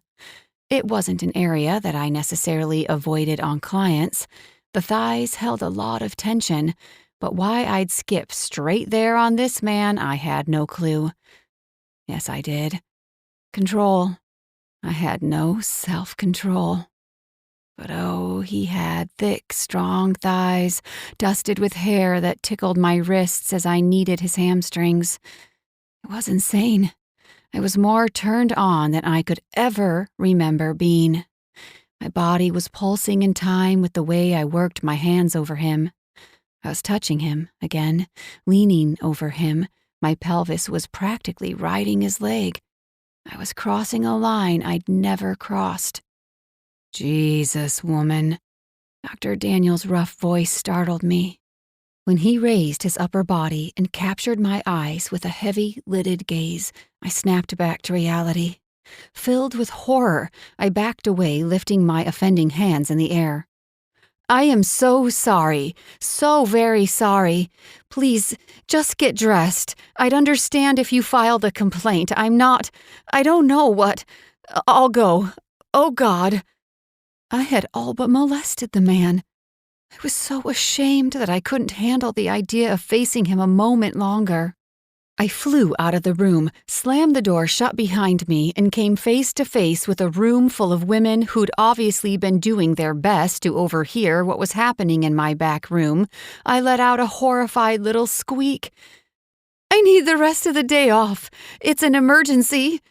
With that, I raced out onto Main Street so mortified that I seriously considered picking up Kinsley and leaving the state. If my gas tank wasn't nearly on E and my bank account balance wasn't $2.62, I probably would have. Instead, I ran down Main and rounded the corner onto Magnolia, vowing that the first thing I was going to do when I reached my cottage was Google pediatricians in the area and find Kinsley a new doctor. Chapter 9. Harrison. 2 days later, I was still trying to decide what approach to take with my mate. I'd stopped back at Jammy's salon a few times between patients on both days trying to catch her, but she seemed to have some kind of radar tuned into me. Every time I showed up, she was either gone or busy with a client. I got a painful erection every time I thought about her, which was almost every moment of every day. I was ready to find her and make her mine. I'd waited long enough. I knew that she wanted me as much as I wanted her. The way the heat level of her massage amped up had proven that. Fuck. I could still smell the delicious aroma of her arousal, and I was dying to taste her on my tongue. Just the thought made me salivate. I was still beating myself up for not being quicker when I'd had the chance in the little massage room. Why hadn't I grabbed her, bent her over the little massage table, and proven to her that I was the man to make sure her needs were met? I would ease any ache, scratch any itch, and fulfill any desire she had. Always. I was ticked at myself that I'd botched my chance. When I had tried to reach for her in the massage room, she'd run out faster than a bolt of lightning streaking through the night sky. I considered taking the day off and using it to stake out the salon, hang out until she had no choice but to see me. Unfortunately, there was a stomach virus going around the local elementary school, and the clinic was swamped. Fern, my beautiful human mate with the magic hands and a vintage name that fit her perfectly. To the Victorians, Fern's had been a symbol of humility and sincerity. Are you seeing scheduled patients today, or are you planning to spend all day staring at the wall, lost in a daydream? Polly stood in the doorway to my office with her hands on her hips. I sighed. The problem was I couldn't focus. My mind wouldn't stop straying to Fern, and the longer I went without seeing her, the more I felt the need to find her. What if she was still stressing about the massage? I needed to reassure her, and she needed to know that we were mates. I had to make it clear that her massage was neither too provocative nor unwelcome, quite the opposite. Although if that was how she massaged her other clients, we seriously needed to talk. That got me thinking about her placing her magic hands on other men, and I let loose an angry growl before jumping up and rounding my desk. Hello, Earth to Dr. Grump, Polly snapped her fingers. Is your spaceship set to touch down on solid ground in this solar system anytime soon? I grunted and sank into one of the chairs that faced my desk. Why are these chairs here? I never have people in my office. What purpose do they serve? They're completely useless. Okay, I'm gonna get real with you here. You're acting like you're a few fries short of a Happy Meal. What gives? I let my head drop back and stared at the ceiling. I met my mate. Yeah, and? Jerking upright, I wrinkled my brow. You knew? Of course I knew. The whole island knows. After the two of you got all hot and bothered over at Jammy's, island gossip ran rampant. We're all placing bets on when y'all are gonna bump uglies. What are you waiting on? Bump uglies? I groaned at her crude expression. And let's get one thing clear. We did not get hot and bothered. Who's been saying that? I hated the thought of rumors about Fern behaving unprofessionally in any way being spread through Sunkissed Key's gossip party line. Rolling her eyes, Polly sighed and sat in my chair. No one is saying anything derogatory about your girl. She's a doll. Had that daughter of hers mighty young, but things happen. Jammy speaks highly of her. Why haven't you tossed her over your shoulder and dragged her off to your den? I don't have a den, Polly. You know what I mean. I've been swamped, you know that. And when I do get a minute and head over to Jammy's to talk to her, she's either locked in her massage room with a client or she's off the clock. I stood up and started pacing. It's making me crazy. I noticed. We all have. Don't worry, though. I've been telling all your patients that you're fighting a migraine, so they'll forgive your jackassery. Are you serious? Yep. I closed my eyes and slapped a hand to my forehead, motioning her out of my office with the other. Go. I'm done with this conversation. I'm getting back to work now. You better. I will not have this clinic fall apart on account of your raging pheromones. With that, she sauntered out of my office and didn't look back. I resumed seeing my scheduled patients, starting with little Bradley George in exam room 2, who threw up on his mom's shoes while I prescribed an electrolyte drink to keep him from dehydrating. In exam room 3, I saw Tavion James, an older boy who had a little brother in elementary school. He stank like diarrhea and vomit, not unlike my other patients. After Tavion, I examined 3 more kids before I was caught up and able to disappear back into my office for a breather. I settled into my desk chair with my head in my hands and closed my eyes. Immediately, memories of Fern's magic touches, like tonic for the soul, flooded my thoughts. When I heard her soft voice coming from the front desk, my first assumption was that I was hallucinating. I sat up straight and heard it again. A sweet, gentle sound with a hint of a southern drawl. It was definitely hers, and definitely not a hallucination. I stood up so fast my chair toppled over, and I hurried out of my office and down the hall to the reception desk. There she was, my Fern, holding a basket of cinnamon rolls. She was trying to offer them to Polly as she nervously glanced back at the door like she couldn't wait to make a run for it. "I don't want to disturb him, really." Polly laughed. "Too late." Fern glanced over her shoulder. As I came toward her, her lips parted on a little gasp and the basket fell from her hands onto the edge of Polly's desk, where it teetered for a moment before Polly caught it at the last second, just before the rolls went flying. I grabbed her upper arm and dragged her after me, down the hall and into my office. I had so much to say to her, but all of a sudden my words left me and I couldn't think of a single one. I was too caught up in her deliciously sweet scent of wild honey and the silky feel of her skin as I held her arm. I just came." She kept starting and stopping sentences, but went silent when I pulled her through the doorway and kicked the door shut behind us. Spinning her around, I pressed my body against hers, pushing her against the closed door. Staring down at her, I watched as her pretty lips parted before lowering my mouth to hers and gently nipping at her bottom lip. I sucked it, nibbled it, tasted it. She moaned as my tongue delved into her mouth and rolled over hers.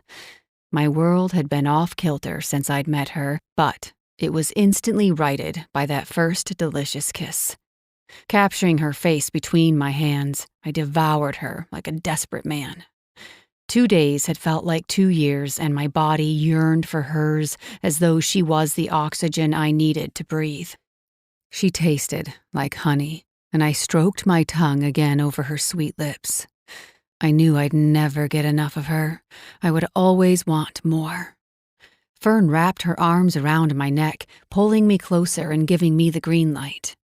While I explored her mouth, my hands ran over her hair and down her back. Her soft curves drove me wild. Her breathing hitched as I palmed her plump ass cheeks, giving them a little squeeze. Perfection. Her rounded backside was utter perfection. I lifted her so I could feel the heat between her thighs press up against my erection.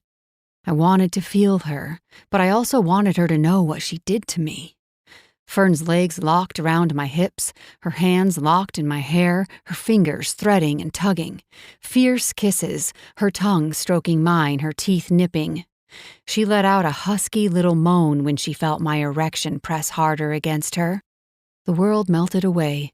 Nothing mattered but us, my mate and me.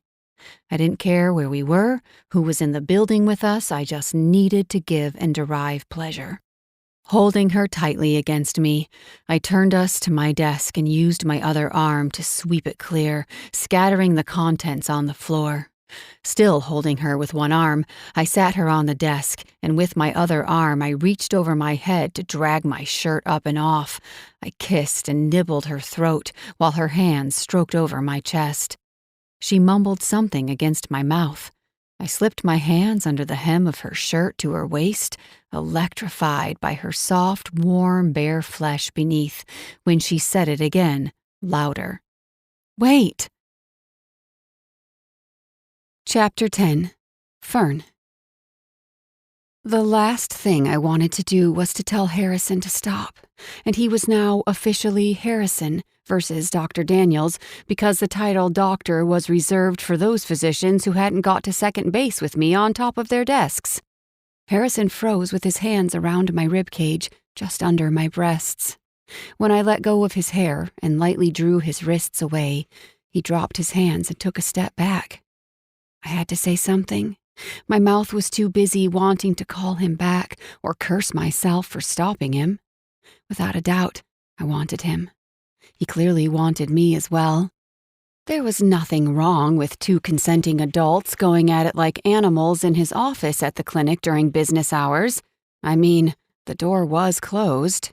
Yet, I hadn't meant for this to happen. I cleared my throat and tugged the hem of my shirt down to cover my exposed midsection. I only came to apologize, with cinnamon rolls, homemade. When he looked up at me skeptically, I cracked, Okay, I didn't make them. Susie did. I bought them from the Bayfront Diner. I don't know why I wanted you to think I made them. I tucked my hair behind my ear and wondered where my ponytail holder had disappeared to. Well, that's a lie. I do know why. It's because you're so hot and so put together, and for whatever reason, I act like such a hot mess around you. I like it. His voice was thick, husky, and his eyes were so black that I couldn't make out any of the brown in his irises. I like everything about you. Bless you. That's sweet of you to say. I found my ponytail holder. It was on my wrist, so I quickly swept my hair into a bun.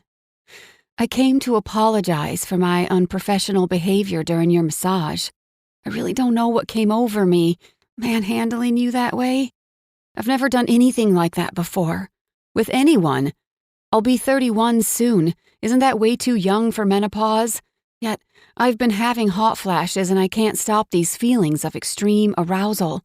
My hormones seem crazy. Could I be headed into early menopause? I don't know. It's not menopause. At any rate, I'm sorry. That's what I came to say. Although I think we're even now since you kind of manhandled me back just now. Sorry. Judging by the tone of his voice, he wasn't sorry in the least. Not about manhandling me. The expression on his face said that the only thing he was sorry for was that he'd stopped. I liked it. I covered my face with my hands and groaned. A lot. I didn't want to stop you. He stepped closer again. He wasn't wearing a shirt, and I was practically drooling at the firm musculature of his chest. The very large bulge in his jeans pressed against me. I didn't want to stop either. You did nothing to apologize for during that massage except run out of there. I wasn't attempting to make you stop. I was attempting to bring you closer. You know I'm a shifter, Fern. I have sharper than human senses. For instance, I can smell things that you can't. Like how aroused you are. My eyes felt like they'd pop out of my head when his fingertips trailed up my inner thigh and close to my still very wet, very needy pussy. What? I consent your... No, do not repeat that, please. I'll die from embarrassment. I waved my hands for him to stop, then flattened them on his chest, meaning to shove him away. His chest, though, was so solid, so strong, so hot. Instead, my fingers glided over his pectorals, feeling their contours. I should go. You have patience. Polly cleared out the clinic as soon as I dragged you back here. We're alone, honey. I swooned at the way his deep voice sounded when he said, honey. How do you know? He grinned, tapped his ear, and stole another kiss. Still a shifter. I have lots of talents. I'm willing to give you a taste of a few of them, right now. I licked my lips and started to nod. No, wait, I didn't mean to nod. I can't have sex with you in your office, on your desk. I can't taste your talents, no matter how amazing that sounds. Growling, Harrison held my hips, pulling me more snugly against him. Okay. I couldn't help but laugh when he didn't move away from me or step back. This kind of thing is exactly how Kinsley happened. More growls. I don't want to hear about that. Not right now, or ever.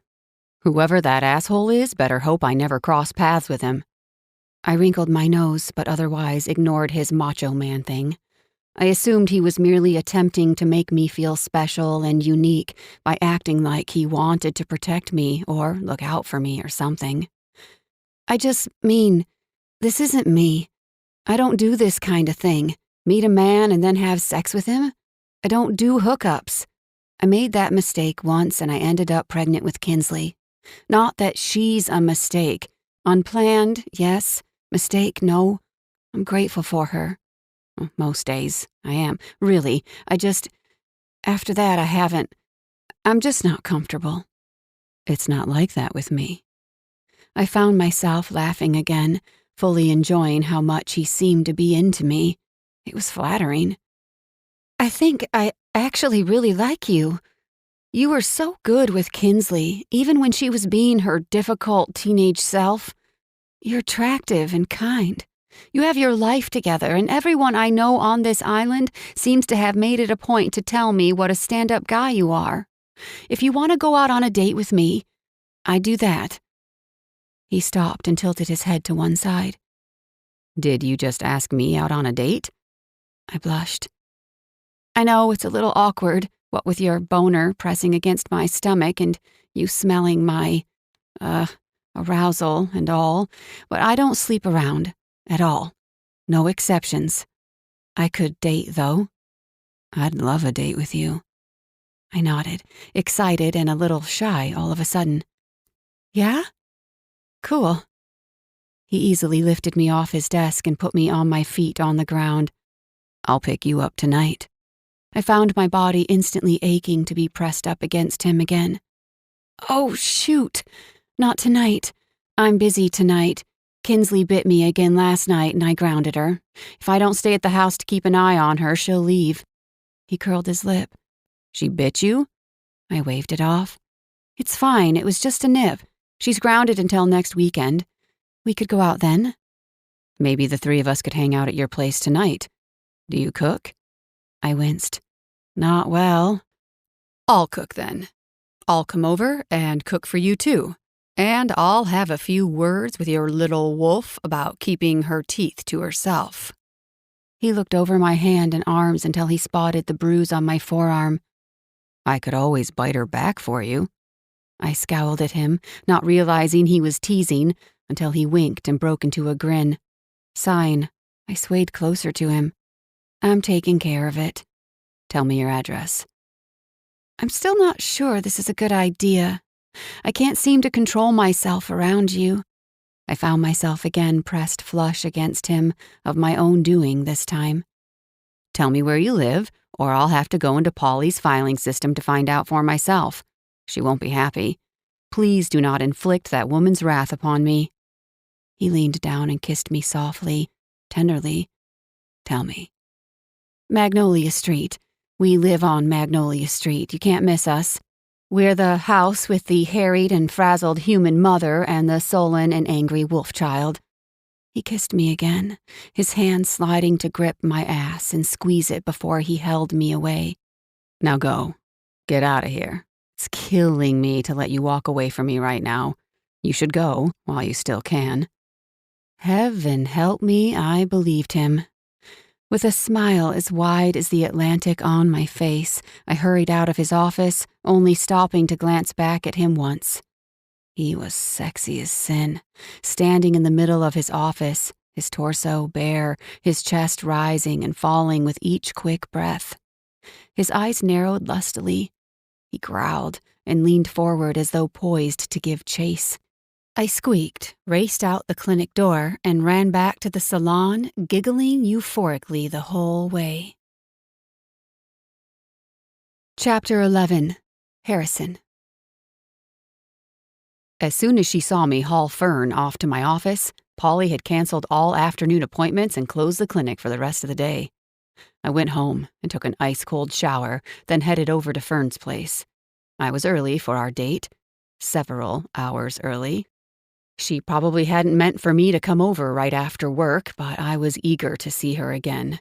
For our date. I snorted a sharp laugh as I turned down Magnolia Street. A mate date.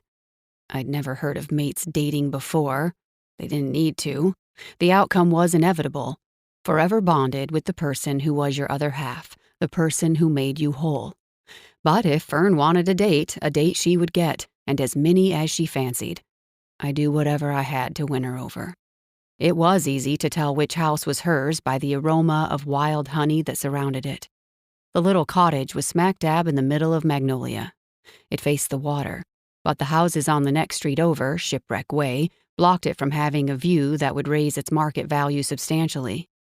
I parked my motorcycle in front of her house and groaned as the scent of sweet honey grew so strong it entirely ruined the libido-dampening effects of the cold shower I'd taken. A handful of neighborhood kids were hanging around, playing kickball in the street, and ran over as soon as they recognized me. I knew each of them by name and their mothers, a few of whom followed their children and also headed toward me. Look at his Harley! Darius Hendricks elbowed Jacob Connor before looking up at me with near-hero worship in his eyes. I want to ride, Dr. Daniels! I glanced at Fern's place and noticed the front door was opening. Instead of Fern emerging, Kinsley slipped out. Her eyes narrowed to slits when she saw me. Marching straight over to the little group that was forming around me, she dug her fists into her hips and glared at me. What are you doing here? Can we ride it? Yeah, can we? Jacob ran his hand over the front fender and groaned. Man, I can't wait until I'm old enough to own one of these bad boys. If you don't scram, you're never going to be old enough. Get the hell out of my yard. Kinsley turned her back to the kids and crossed her arms. Darius's mom had reached the group just in time to hear Kinsley. Scowling, she put a hand on her son's shoulder. Young lady, you best watch your tongue.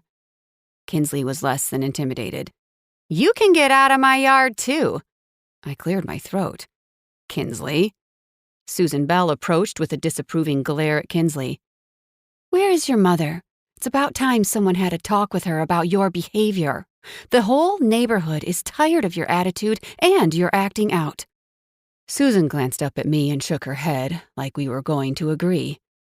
I don't know where these two came from, Dr. Daniels, but this neighborhood has gone downhill since they moved in. Come down off the high horse, you old bag. This neighborhood was a shithole before we moved in, and it's still a shithole. Kinsley barred her teeth at Susan, and I watched Susan's fists ball up at her sides. Stepping in, I took Kinsley's shoulders, spun her, and nudged her back toward her house. Inside, please. I know for a fact that you're already grounded. It's probably not the best idea to make it worse. She started to growl, but with my back to the group, I bared my own teeth at her. My threat was effective. She stomped off toward the house and slammed the door closed behind her. Good grief, that girl! Susan fanned herself and turned to the few of the other neighborhood moms, exchanging sounds of outrage and disgust with them. I folded my arms across my chest and turned to glare at them.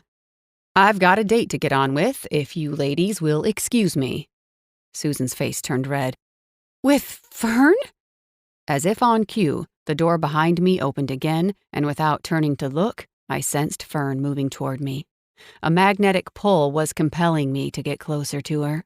When she came to a stop beside me, she looked up at me with her big emerald eyes. What did she do this time? I wrapped my arm around her shoulders and pulled her closer. God, I'd missed her. It had only been a few hours, but the way my heart leapt with excitement at the sight of her made it seem like we hadn't seen each other for weeks. She was beautiful. Half of her hair was up in rollers, a faded bathrobe was tied at her waist, and one of her eyes was perfectly made up, only one. Her lips were bare and beckoned me to kiss the frown right off them. She called me an old hag after threatening Jacob and sassing Shanice. Susan's whiny voice interrupted the kiss I was about to plant on Fern, and I wasn't too thrilled about it. Fern's eyes widened as she gaped at Susan. Oh, I'm so sorry. Truly, I apologize. She's under punishment and lashing out because of it. Connie Connor, whose son Kinsley had threatened, piped up. That girl is an absolute heathen. Whatever her punishment is, it ain't enough. You need to step it up a notch. She's gonna land her behind in juvie. I growled and pulled my mate to my side. Last I checked, Connie, you hadn't earned yourself a degree in child psychology. If you don't mind, we're going to go inside and enjoy our date now. I wasn't concerned in the least about burning bridges with Susan Bell, Connie Connor, or Shanice Hendricks. I was, however, concerned with the little crease worrying my mate's forehead. I led Fern up to her front door and gently ushered her through it, closing it behind me. I just realized I forgot to stop at Man Grocery for supplies. I was in such a hurry to get over here. What just happened? Fern rubbed at the eye with makeup on it, smearing her mascara, and then gasped. I'm not ready. You're early, like... She glanced at the clock on her microwave. 3 hours? I rubbed my thumb under her eye, wiping away the black smudged mascara, and smiled down at her. I didn't know how I was supposed to keep my hands off her. I was anxious to begin our date. Her face warmed and her eyes blinked a few times before she sighed and pressed against my hand, which was still resting on her cheek. I'm a mess. That seems to be my pattern whenever I'm around you. Mother! A wild screech came from the back of the house. Did you wash my blue shirt? The one that Dee gave me? Oh my God! If you wash that shirt, I'm going to kill you! Fern's shoulders stiffened and she sighed. Maybe this was a bad idea. I don't know what made me think this would work out. And what is my doctor doing here? Kinsley stormed out of her room and snarled when she saw me. What are you doing here? Do doctors make house calls now or something? Kinsley, go back to your room. Oh my God! Are you hitting on him? My doctor? That's vile. What's wrong with you? The teen wore a look of pure disdain. Can't I even have one thing that's just mine? One freaking thing? He was going to teach me wolf stuff, so you go and throw yourself at him. You can't stand not having all the attention focused on you, can you? I was half shifted before I could control my bear. He let out a fierce growl, and my dominance loomed over the room. Do not talk to your mother like that. Fern stared up at me with shocked eyes, her mouth hanging open. She took a step back and stumbled over a discarded pair of shoes. I fought my bear back inside, using all of my willpower to gain control over him. When my claws retracted, I swallowed and rolled my neck. Sorry. Kinsley let out an angry wail and stomped back to her room, slamming the door hard enough to rattle the house. Sounds of things being thrown around came from behind the closed door, but Fern didn't seem fazed by it, as though that was normal. She looked up at me. That was... Wow. I nodded. I can't watch you be disrespected. She snorted and rolled her eyes, breaking the tension. You've come to the wrong house, then. Chapter 12. Fern. Suddenly exhausted, I stumbled over to the couch and sank into it. I'd barely gotten a few deep, calming breaths in when I felt something seep through my robe, wetting my backside. I instantly knew what it was because, well, that was just how my life rolled. Still, just to be sure, I stood up and bent over the couch cushion, daring a quick sniff. Pee. I sat in puppy pee. Terrific. A dose of reality. I was dressed in nothing but a tattered old bathrobe. Only half of my face had makeup, and that half was smeared, and now I was wearing dog piss perfume. Also reality. My neighbors hated me. My daughter hated me. I wasn't sure how the puppy felt in that regard, and I was covered in pee. In front of my date. A date who was way out of my league, a date whom I just witnessed half shift into the biggest grizzly bear I'd ever seen in the middle of my living room. Incidentally, that had been hot as hell. Why did I think a date with a handsome single doctor whose life was clearly orderly and systematic was a good idea? Me, queen of chaos and bedlam, ruler of pandemonium and disarray. Tears of frustration prickled my eyes and one leaked out, trickling down my cheek. I wiped it away with my sleeve and hurried into the kitchen to find something to scrub the couch with. That's when I discovered that the kitchen was a mess too. Boots was in his open crate, eating a box of crackers, cardboard and all. The trash was knocked over, and there was another puddle of pee on the floor. I stopped and leaned against the wall. I'd had plans to clean the house earlier. There were dishes piled in the sink, and it smelled like a dirty dog kennel. As embarrassed as I was to have Harrison see the state of my house, it was probably for the best. He needed to know the truth, and I wouldn't blame him one bit if he ran as fast and as far as he could.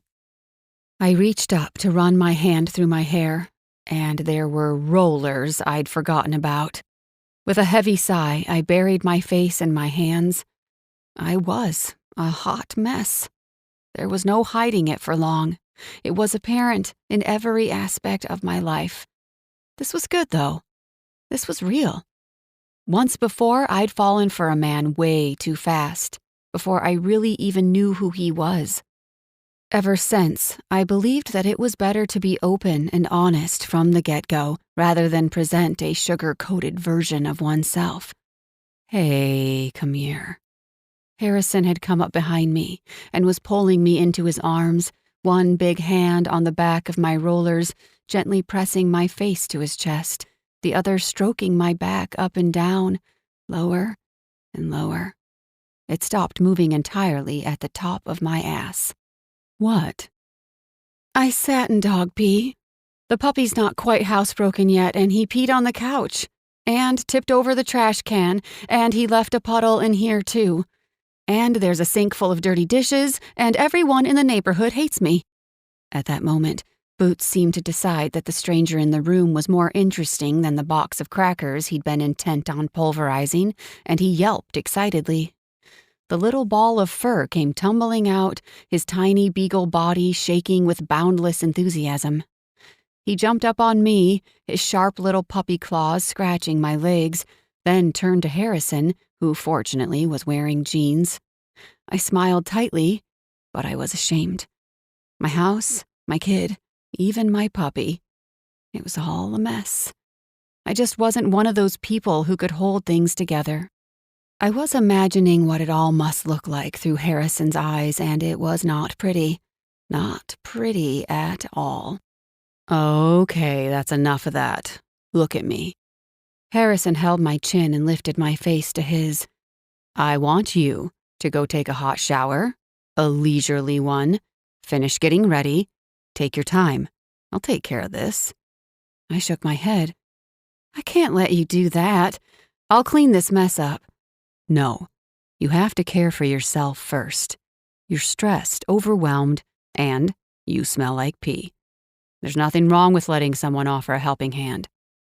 Before I could protest again, he turned me around and gave me a push toward the back of the house. Don't come back out here until you're calm and relaxed. I got this. Bossy man. Pouting, I turned to look back at him. Go. He flashed a smile and winked. I'll be here when you get back. I paused again just before I reached my bedroom door. You don't have to stay, Harrison. No one would blame you, least of all me. This isn't paradise, and I know it's not what you were expecting. His dark eyes flashed. You don't know what I was expecting. You go take that shower, honey. I got this. Feeling properly chastised, I ducked into my bedroom, slipped out of my robe, and tossed it into the hamper. In the bathroom, I let the water heat up before stepping under the steamy spray. By the time I washed off and slipped into the dress I'd picked out for our date, I was feeling lighter. I wasn't sure what I'd find when I went back out to the kitchen, but whatever it was, I'd pull up my big girl panties and deal with it. The house wasn't going to clean itself. Boots wasn't going to walk himself. I left my face bare and let my hair just dry naturally and do its thing. I was thrilled, if slightly surprised, when I stepped out of the bedroom to find that Harrison was still here. He was sitting on the dry end of the couch, petting Boots, who was in his arms. The soiled couch cushion was missing and the room had been tidied. Boots, normally a rambunctious, wiggly ball of energy, was calmly giving Harrison kisses on the chin. A candle was lit on the coffee table, and as I moved toward the duo, I did a double take at the kitchen. Clean. Completely.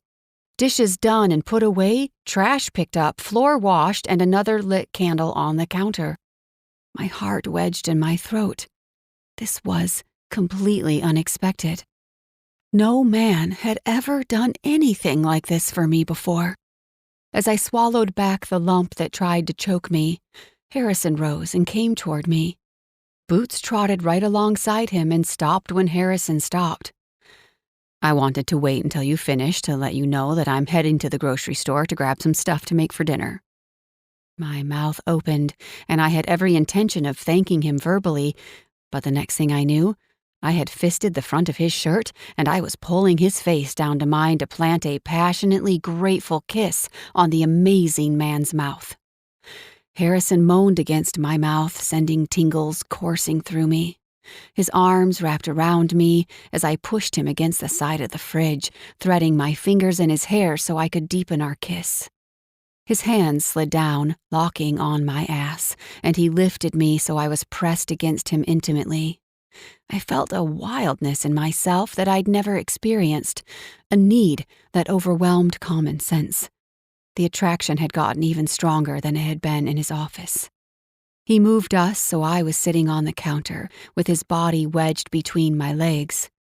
We were making out like teenagers, and I had a compelling urge to taste him, to bite and nibble and give him a hickey like we were in high school. Are you kidding me? Are you two going to have sex in the kitchen? I can hear every single thing you're doing. Kinsley's angry voice shattered the mood and snapped me back to reality. I quickly pushed Harrison away and hopped off the countertop, smoothing my dress and trying not to die of embarrassment. I felt like I'd just been caught by the prison warden as I attempted a jailbreak. I vaguely regret teaching her how to fine-tune her sense of hearing. Harrison pulled me back against his chest and bent his head so his lips were next to my ear. Later. I pushed him away again and ran my hands through my hair. Don't bet on it. Grinning, he lifted an eyebrow. Challenge accepted. I can still hear you, and it's still disgusting. Kinsley appeared in the kitchen doorway and scowled at me. You wait until I'm 15 to turn into a slut? I'm not having a little sibling now. I snapped into serious mom mode, temporarily forgetting the delicious man making panty-melting propositions to me. First of all, young lady, you watch your mouth. Second, call me a slut again and you'll be grounded for a month. Third, go to your room and stay there. Great! Banish me to my room so you can screw my doctor on the kitchen table. Is that the plan? I can't believe you. Harrison growled, but I held up my hand. I was her mother, and her attitude was mine to handle. 2 weeks now. No screens, no hanging out after school with your friends. I hate you! Kinsley screeched and stormed off to her room, slamming the door shut and rattling the entire house. I sighed and turned back to Harrison. All the tension from earlier was back in full force. I'd love to be able to say that this isn't the norm, but the truth is, it's pretty much always a barrel of laughs around here. He frowned, his eyes on the spot where Kinsley had just been. It's not easy to watch her behave that way. It's not all that easy for me either, and I love her. I don't know what else to do with her. I'm really hoping she'll grow out of this anger and defiance, and out of hating me. In the meantime, though, this is my reality, and she's my responsibility. If, by chance, you decide you're going to hang around for a while, you can't go threatening her with your big growly bear. I can't have you coming in and disciplining her, even if she deserves it. That has to be my job, because when you decide you're done with me, I'll still be here, parenting her. He shook his head. That's just it, Fern. I'm never going to be done.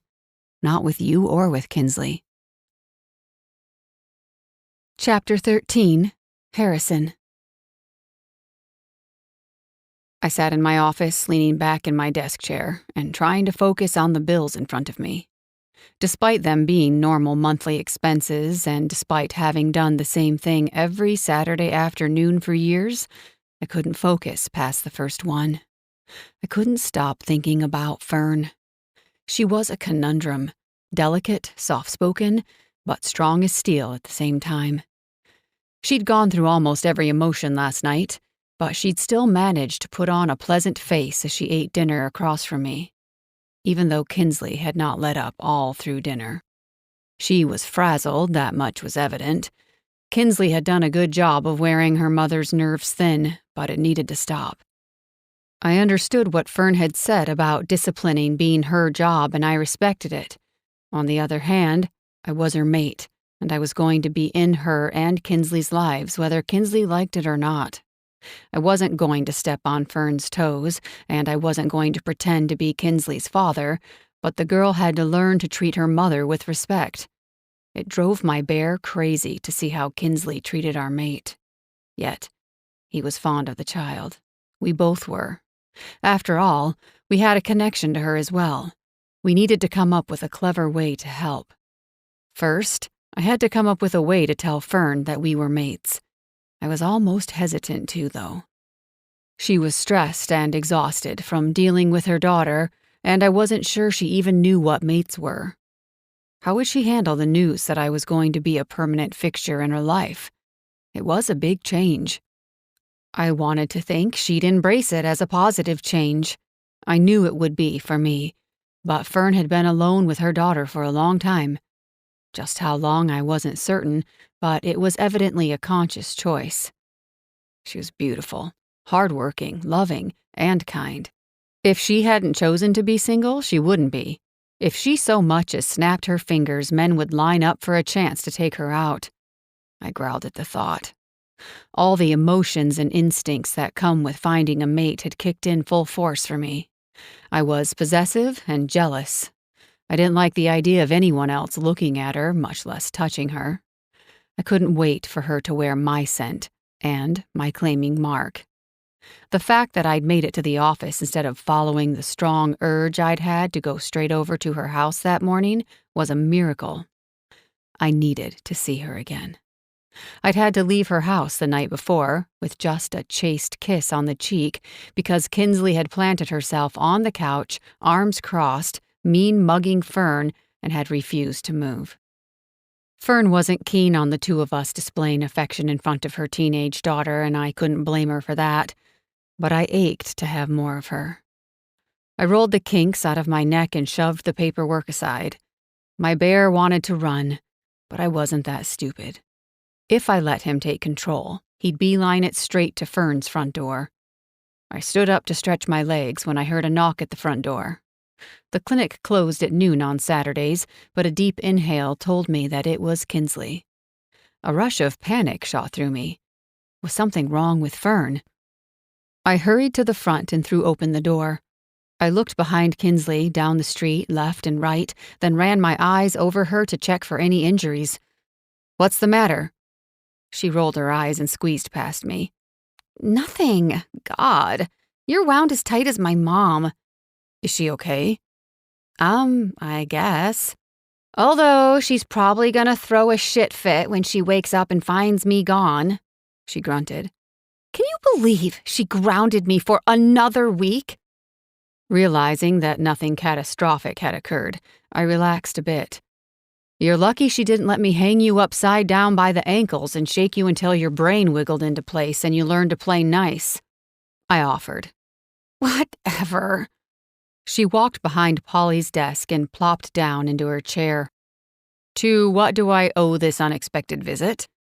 Spinning back and forth, she looked like she was chewing on a mouthful of words that didn't taste very good. "What are your intentions with my mom?" Taken aback, I didn't answer.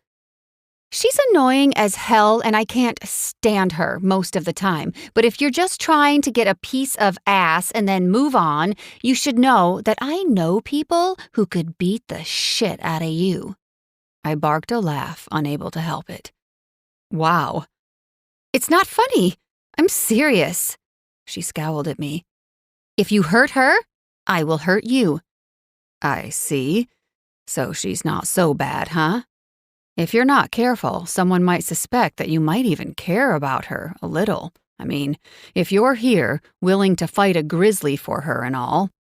I grinned at the girl, a warmth blooming in my chest. "Well, you don't have anything to worry about, Kinsley. When it comes to your mom, the last thing in the world I want is for her to be hurt, by me or anyone else. She's my mate." She frowned. "Your mate? What the hell is that supposed to mean?" It was my turn to frown. I pulled one of the waiting room chairs over and sat down facing her. "Apparently, there's a lot about shifters that you don't know yet." "So? What's it mean? Your mate?" I leaned back and ran my hand through my hair, thinking of how to explain a shifter-mate bond to a 15-year-old who'd never seen it happen before. One of the special things about being a shifter is that you have one other person in the world that is fated to be your partner, your life companion, your mate. My parents are mates. They've been together for 50 years and still have that over-the-moon, butterflies in the tummy kind of love like they had when they were kids. It's like love at first sight, but better. A mate, when you have one, will be so special to you that they will take precedent above anything or anyone else. My mom is yours? She seemed skeptical. Yes, she is. She doesn't know it yet, though. Humans don't have the ability to instinctually sense it like we shifters do. I knew the moment I laid eyes on your mom that she was my one and only. She was made for me. I saw that Kinsley wanted to argue, but I pressed on. I was made for her, too. Your mom is the only woman in this world I want by my side, the only woman I will ever want. I was just thinking about how to explain all that to her when you knocked. She leaned forward and rested her elbows on Polly's desk. So, you want to marry her? I shrugged. If she'll have me. Marriage is a human institution, though. Shifter mates usually mark each other. It's how they claim one another and bond themselves together forever. Whether she accepts me or not, there will never be anyone else for me. Until the day I die, your mom will be the only woman for me. What about that old hag, Susan Bell, who was drooling over you yesterday? Or the other moms who talk about how hot you are behind your back? You're not going to nab yourself a side chick when you get bored with my mom, are you? I leaned forward, too. That's not even a possibility.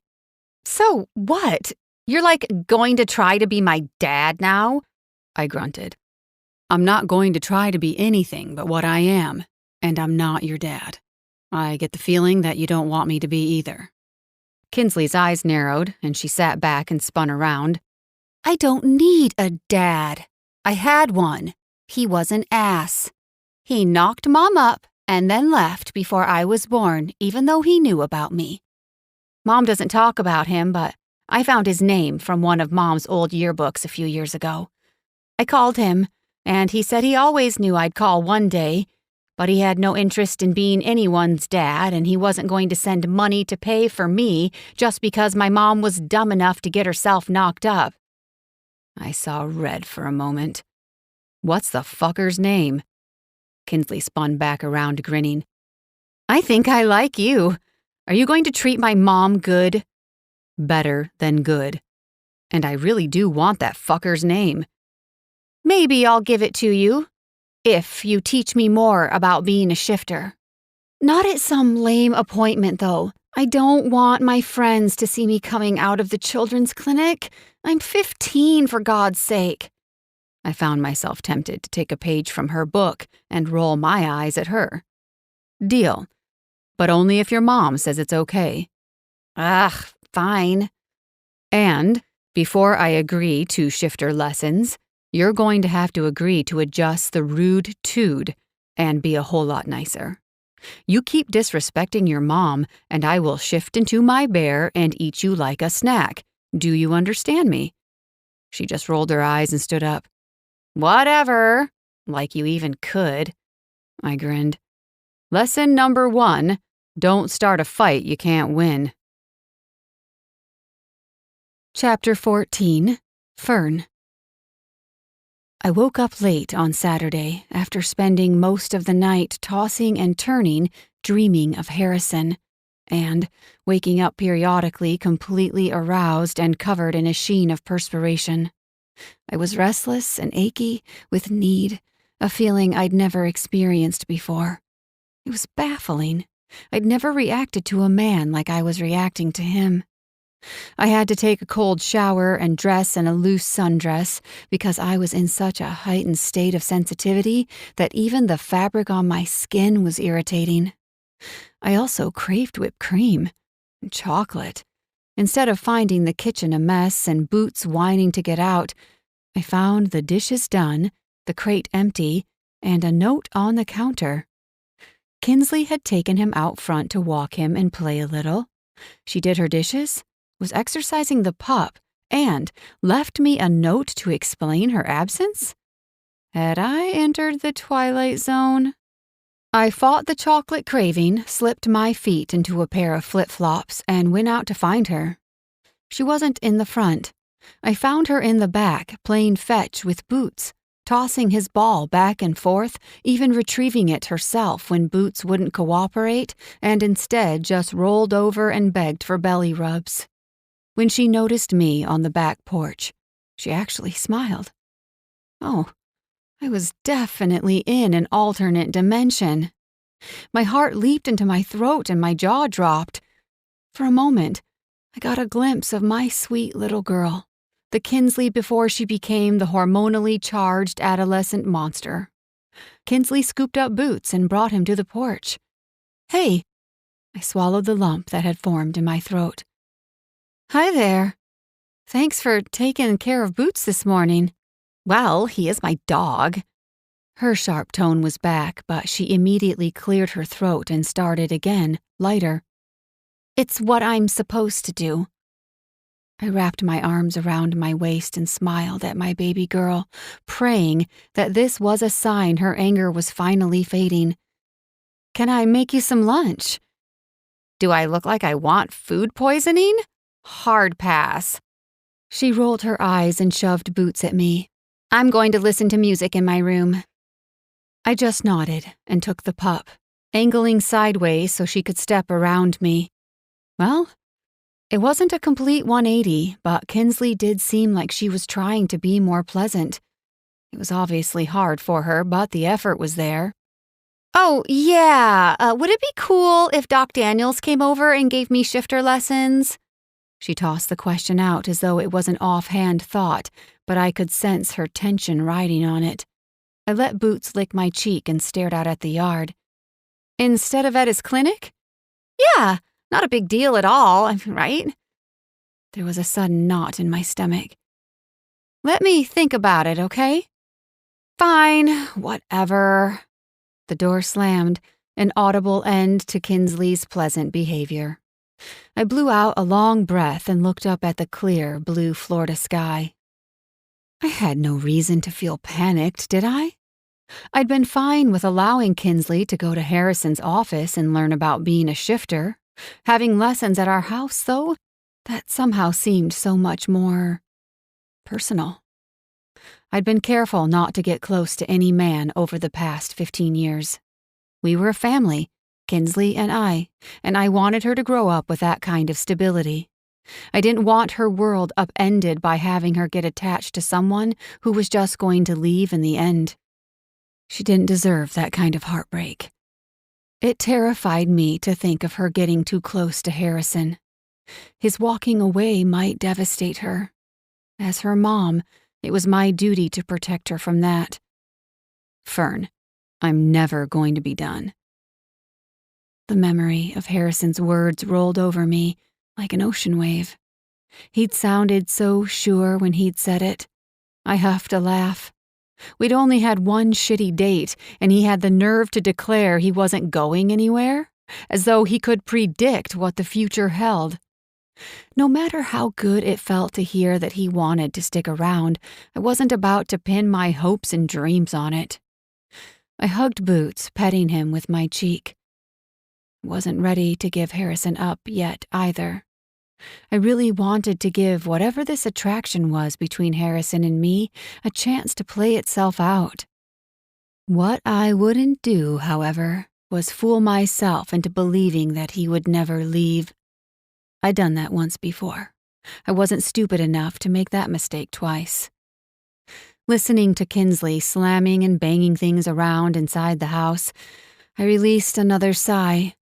If Harrison promised to continue giving Kinsley lessons, regardless of the direction our relationship took, even if we crashed and burned, I'd agree. I'd let her have the lessons at our house. She really needed some guidance from another shifter, and I, as her mother, was responsible for seeing that she got it. I just stepped foot into the house when Kinsley's arm shot out, nearly smacking me in the face with my phone. I took it from her, frowning, as she stormed off and slammed her bedroom door. I set boots on the floor while checking the display. It was a call from Layla. "Hey, is everything okay?" Layla growled. "I think your child just called me a nasty name." I sank onto the couch and groaned. "I'm sorry, Layla. I'll talk to her." "No worries. I'll talk to her." I plan to have a little she-wolf to she-wolf chat with her anyway. There are a few tidbits of wisdom about being a female wolf shifter I'd like to pass along. She sighed. "Not why I'm calling, though. The real reason I'm calling is to tell you that you're invited to girls' night tonight, and you can't say no. You need to cut loose with friends and have a little fun. Parker agrees. In fact, we all need a night out." I wish I could. My sweet and pleasant child is grounded, though. I can't leave the house or she'll leave the house, too. Already thought of that. Maxim is working tonight, so Parker had to find a babysitter for Stella. Bring Kinsley over to Parker's house. Are you prepared for World War III? No way I can send Kinsley to Parker's with a sitter. She'll probably slip the sitter a roofie, steal their car, and go for a joyride around the island. Layla snorted. I'd like to see her try. I wish I could go. I think I could use some socializing and a drink or two. Bring her over. She'll like the babysitter, trust me. I stared at Kinsley's bedroom door as the wheels in my brain turned. I could offer to take a week off her grounding if she behaves. Ugh, God. What kind of parent was I that I was thinking of letting my kid get away with calling me a slut just so I could have a night on the town? I could use the lessons with Harrison as leverage. I wouldn't even feel guilty for doing it. If she's not mature enough to behave herself for a few hours so I could have a much-needed evening to myself, then she's not mature enough to warrant the privilege of the lessons she wants. Right? Fine. I'll do it. Yay! Parker lives on Shipwreck Way, only a street over from you and a couple blocks down. It'll be the house with the perturbed-looking wolf in front of it. Wait, why are you going to be perturbed? She giggled. It's not me. It's Gray. He's the babysitter. I coughed a laugh, imagining her very handsome, very mysterious boyfriend babysitting. Are you sure he won't leave you after you pawn my daughter off on him? I'm sure. We're stuck like glue. Meet us at 9. I gasped. 9? What are we, teenagers? I'm normally in bed by 10. Not tonight, you're not. Tonight, you're going to live a little, Fern. Get ready to party. After hanging up, I hesitated just a moment before calling Harrison. He picked up on the first ring, and the sound of his deep voice sent butterflies aflutter in my stomach. Hi. Couldn't stay away from me, could you? Grinning like an idiot, I caught myself twirling a strand of hair around my finger. I have a question for you. Proposing already. In that case, the answer is yes. Stop. Cheeks burning, I giggled like a schoolgirl. I just wanted to know how you'd feel about working with Kinsley on her wolf shifter stuff over here. At my house, I mean. He let out a soft snort of a laugh that sent tingles through me. Sure. There's a follow-up question. I sucked in a deep breath. Will you keep working with her even if this dating thing doesn't work out between us? I don't want to agree to it unless I know that you won't disappear on her because of me. I'm never going anywhere, honey. I let out a breath that was too audible.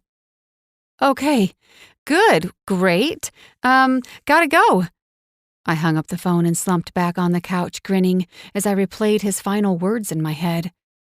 They were warm and comforting, like being wrapped in a warm down comforter on a chilly night.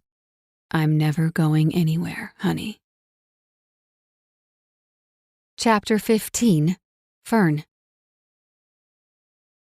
Layla and Parker had reserved a big table at the back of Mimi's cabana for us. I'd never been inside the place before, but I instantly took a liking to the owner, Mimi, and to its atmosphere, which screamed Polynesian tiki bar. I was surprised to find that they'd planned a bigger get-together than I thought. I was introduced to Hannah, Grace, Heidi, Kerrigan, and a very pregnant Megan. They were obviously all close friends, and at first I felt slightly like an outsider. A little shy, I sat back and observed their interaction. Parker noticed I was quiet and leaned into me. "What's happening with the good doctor?" Even though she whispered, everyone's attention suddenly snapped to me. Layla grinned as Hannah leaned in quizzically. "The good doctor?" "Dr. Harrison Daniels, Stella's new pediatrician. A big, handsome bear shifter. Grizzly, not polar." Parker sighed. "I was trying to get him to sign up for Cybermates, but he found his mate before I had the chance to, apparently." I felt my face burn. "No, it's what?" Layla laughed. "I still want the deets about what happened in that massage room." "In what massage room?" Grace waved her hands in the air and shook her head. "What did I miss? Tell me all the juicy gossip, and don't leave any of the smutty parts out." "Fern here had Dr. Daniels on her massage table until something or another went down and she ran out of there like her butt was shooting flames." Heidi giggled. "Was it? Sometimes these bears can get carried away with their love spanks." My head felt like it might explode. I took another shot of the strong tequila they all seemed to like and coughed. "Love spanks?" Parker waved it off. "I'm sure if you and Harrison decide to experiment with spanking, you'll love it." Layla was really having a good laugh by then. "You should see your face. Let's get back to Dr. Harrison Daniels. Are you two a thing?" "I've met him." Hannah wagged her eyebrows. "He's so handsome. I know a few moms on this island whose kids only need 1 or 2 more illnesses before they're diagnosed with Munchausen by proxy because of that man. Moms love him, if you know what I mean." I shrugged and had to hold back a monstrous wave of jealousy. "We're dating, I guess." "Dating?" Parker scowled. "Things got kind of heated between us right away, but I put a halt to it. I told him I wanted to date first. He came over last night and cooked dinner for me." I made a face. "Well, for me and Kinsley. She made the evening a little tense, and she called me a slut." Layla growled. "That girl. She could use a spanking and not the fun kind." Parker grunted. "Kids can sure be cock blockers." "Are you and Maxim not getting enough sexy time?" Kerrigan sounded like she didn't think that was a possibility. "We're barely having sex once a day anymore. I'm so tired, and Stella has some sort of sixth sense that kicks in whenever Maxim comes near me. One good ass grab and she instantly starts screaming. Once a day?" I couldn't help but raise my voice. The tequila was already getting to me. "Once a day? Every day?" "Yeah. How often do you have sex?" "Once," I snorted. "Ever." Hannah screamed, actually screamed. "No!" Layla shook her head. "No, not possible." Parker just gaped. "I got pregnant with Kinsley my first time. That kind of soured me to the whole idea of sex from then on. Plus, I was pregnant. Then there was childbirth, postpartum, single parenthood. I don't know. The whole idea of dating got pushed to the back burner. Very, very far back. Like a burner in another state." I shrugged and drank another gulp of tequila. "I seriously never even wanted to have sex again. At all. Until recently. Another swallow of tequila. I want to sleep with Harrison, though, and I think I'm going to. The table erupted in whoops and cheers. Heidi held up her drink. To our new bestie, Fern, getting laid by the good doctor. They all clanked glasses in a toast to that sentiment and spent a good several minutes teasing me about it before the topic of conversation broke off into other things. I seemed to be the lightweight of the group, good and tipsy before anyone else. My lips were numb. I excused myself and hid in the ladies' room. Leaning up against the sink, I pondered my life and the direction it was taking. It had been so long since I'd gotten drunk, and at that moment it felt nice. It also lowered my inhibitions and made me crave Harrison something fierce. Despite knowing better, I pulled my phone from my purse and dialed him. As soon as he answered, I giggled. Fern? Harrison? Are you okay? I'm drunk. Where are you? Are you at home? I giggled again. Nope. I went to the bar with my new girlfriends. I'm in the bathroom. You good? I sighed. I'm good. But I'd be better if you were here. Don't do that to me, honey. He groaned. You're killing me. I bit my lip. Want to come and get me? What bar? Mimi's Cabana. Are you coming? I'll be right there. I grinned. You're so hot. I mean nice. I meant to say you're so nice. Chuckling, Harrison hung up and left me leaning against the sink, wondering what I was going to do when he got here and whether I'd regret my actions in the morning when I was sober. When I returned to the table, Layla eyed me with a curious expression on her face. What'd you just do? You look guilty as hell. I might have called Harrison. He's on his way. Parker laughed. You drunk dialed in secret? Party foul! We weren't there to stop you. Well, I said I was going to the ladies' room. Y'all could have followed. They all laughed, and Hannah stood up and grabbed my hand. It's totally our fault, but instead of focusing on our shortcomings, new friend, let's dance until your man arrives to ravage you. I swayed to the music but shook my head. Oh no, I don't think there will be ravaging. Girl, you booty called him. There will be ravaging. Maybe just a little third base. I thought about it and flushed. Yeah, third base would be okay. What the fuck is a little third base? Grace danced next to me, her eyes dancing with humor. I don't know. Like a little bit of, just a little bit. Layla held my hips and swayed with me. There's no such thing as a little bit of third base. I mean, can you suck a penis a little bit? Parker danced on my other side. Or eat a... Hello, ladies. Harrison's deep voice cut her off and sent a delicious tingle down my body and straight to my girly parts. I turned and all but leaped into his arms. Wrapping myself around him, I looked up at him and smiled. Do you think there's such a thing as a little bit of third base? He arched a brow. I think it depends on why you're asking. Come with me. I'll tell you. I took his hand and pulled him after me into the dimly lit back hall. I grinned up at him. Just a little bit? Chapter 16. Harrison. I groaned and braced my hands on either side of her head. As drunk as she seemed to be, Fern's slender fingers were surprisingly swift and deft as they caught my belt buckle and tugged it open. My mouth went dry, and I almost died right there. I wanted to kill myself after the words fell from my mouth next. Fern, honey, stop. She looked up at me with the sexiest pout. Why? Don't you want a little bit of third base? Am I rushing you? We can stop at first and second along the way. I swore and wrapped my arms around her waist. I'm not doing a little of anything with you while you're drunk. I'm not that drunk. She tried making a stern face and giggled.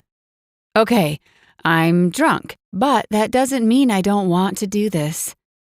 How about you sleep on it, and if you still want to do this, you call me in the morning and I'll rush right over. She slumped into me. I can't talk you into it. Laughing, I pressed a kiss to the top of her head. Not while you're in this condition, at least not for our first time. Fine. Will you take me home, then? She made a show of redoing my belt, but every other movement had her hands bumping against my rock-hard erection. It was painful, to say the least. Of course. Thank you for coming to get me. Anytime, any day. I led her out of the back hall and toward the exit. Halfway there, the group of women who Fern had been with cornered me. Parker was there, leading the group. Another woman, one who worked at Jammy's salon with Fern, somehow managed to snatch Fern and pull her aside, leading her a few feet away from me. I kept one eye on Fern as Parker looked up at me with her hands on her hips. What are your intentions with Fern, doctor? I almost laughed. That was the second time I'd been asked that question. I was glad, too. It showed how much people cared about my mate. My intentions are to take her home safely and tuck her into bed. Alone. Not what I meant, and you know it. If you're not serious about her, you need to step down. We'll take her home. A tall, very pregnant woman wagged her finger at me. Are you serious about her? Has a heart attack. She's my mate. The tall woman inhaled sharply and a smile stretched across her face. Parker cheered. Yay! That's great! We thought so, but we wanted your confirmation. Well, get on out of here with her. What are you waiting for? Can't you see that your mate is tired and ready to leave? I watched as Layla hugged Fern and then shoved her over toward me. She's had a bit too much to drink tonight, and it seems my friend here is a lightweight. I nodded. I got her. You better.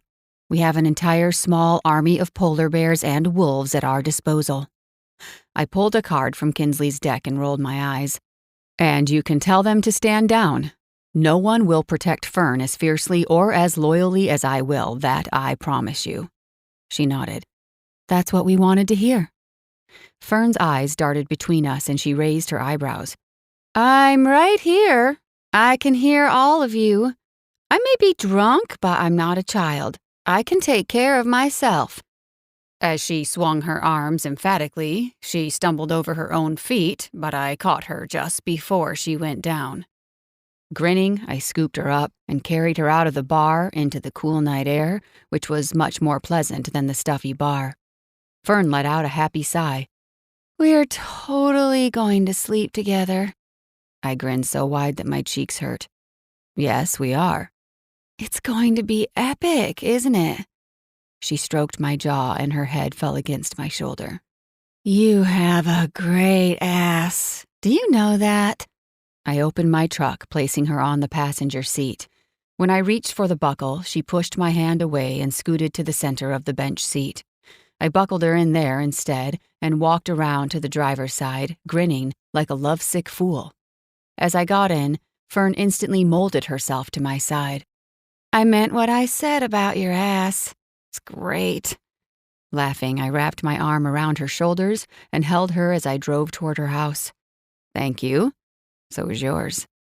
Did you know that some couples have sex once a day or more? Like every day? She hiccuped. That's a lot of practice. I've only tried it once, but I think I could be okay at it. With practice, especially if I was practicing with you.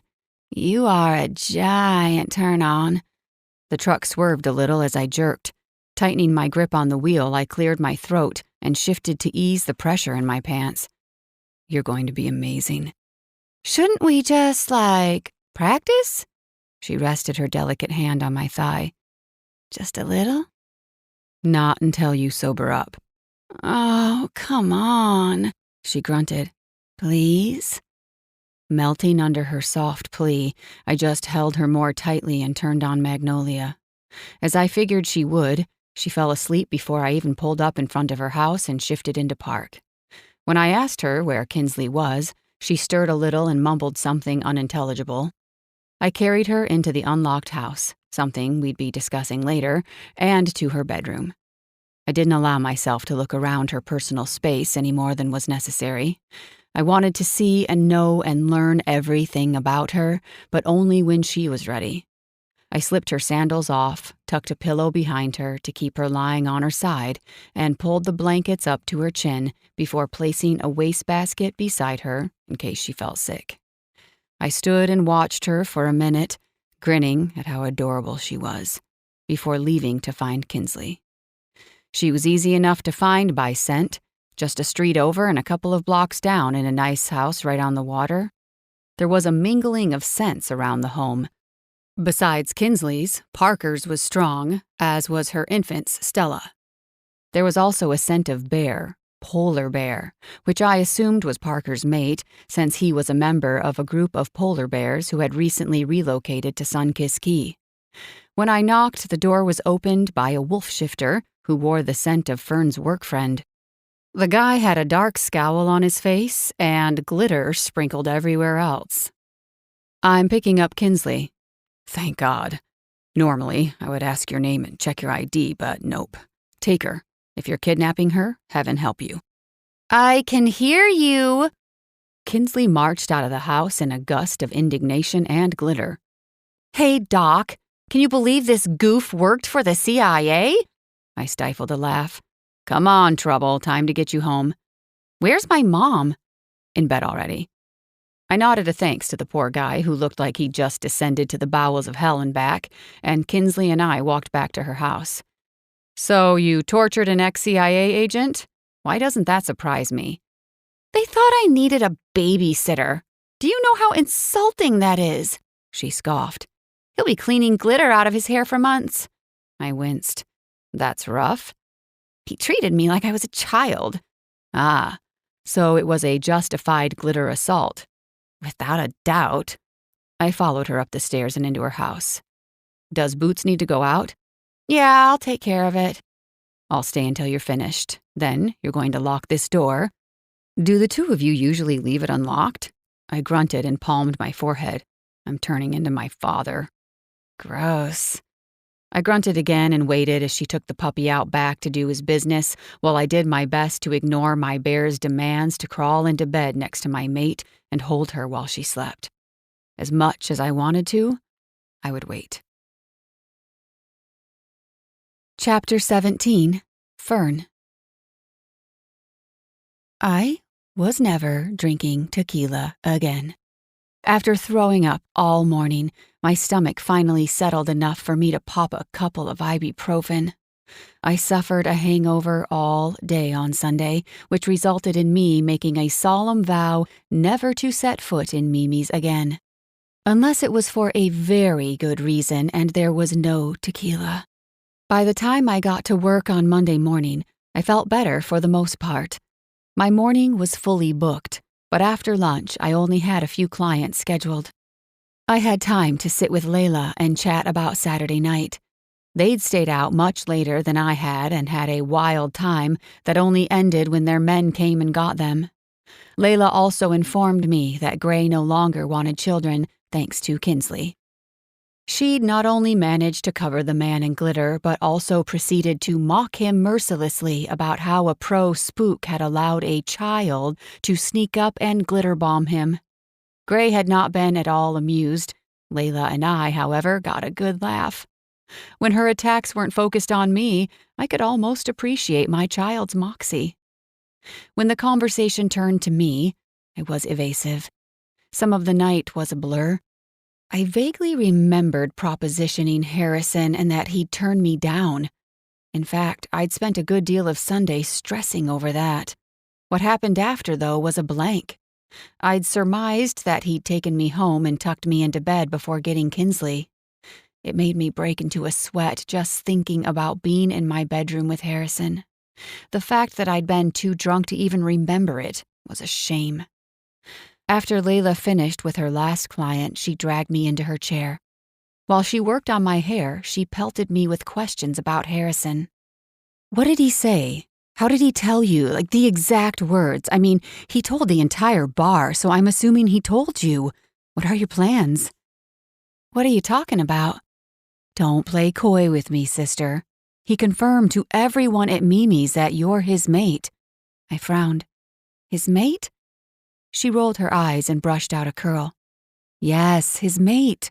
Like Gray is my mate and Maxim is Parker's mate. You know what I'm talking about. I swallowed and slowly shook my head. I passed out. He didn't mention anything about a mate, not that I remember anyway. What does that mean, anyway? Mate?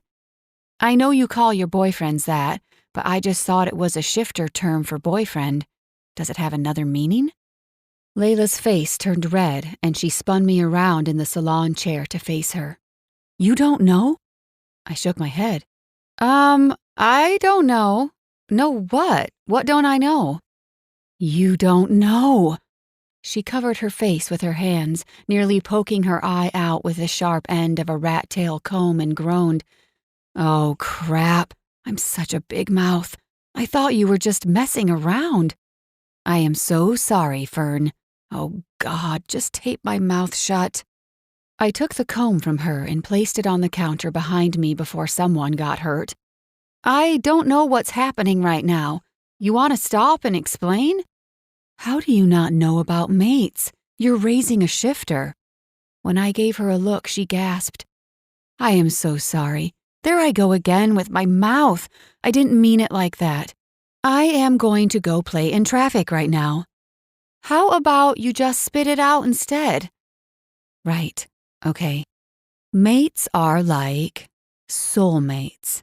Shifters have one other person on the earth that they connect to on that level. One and only one.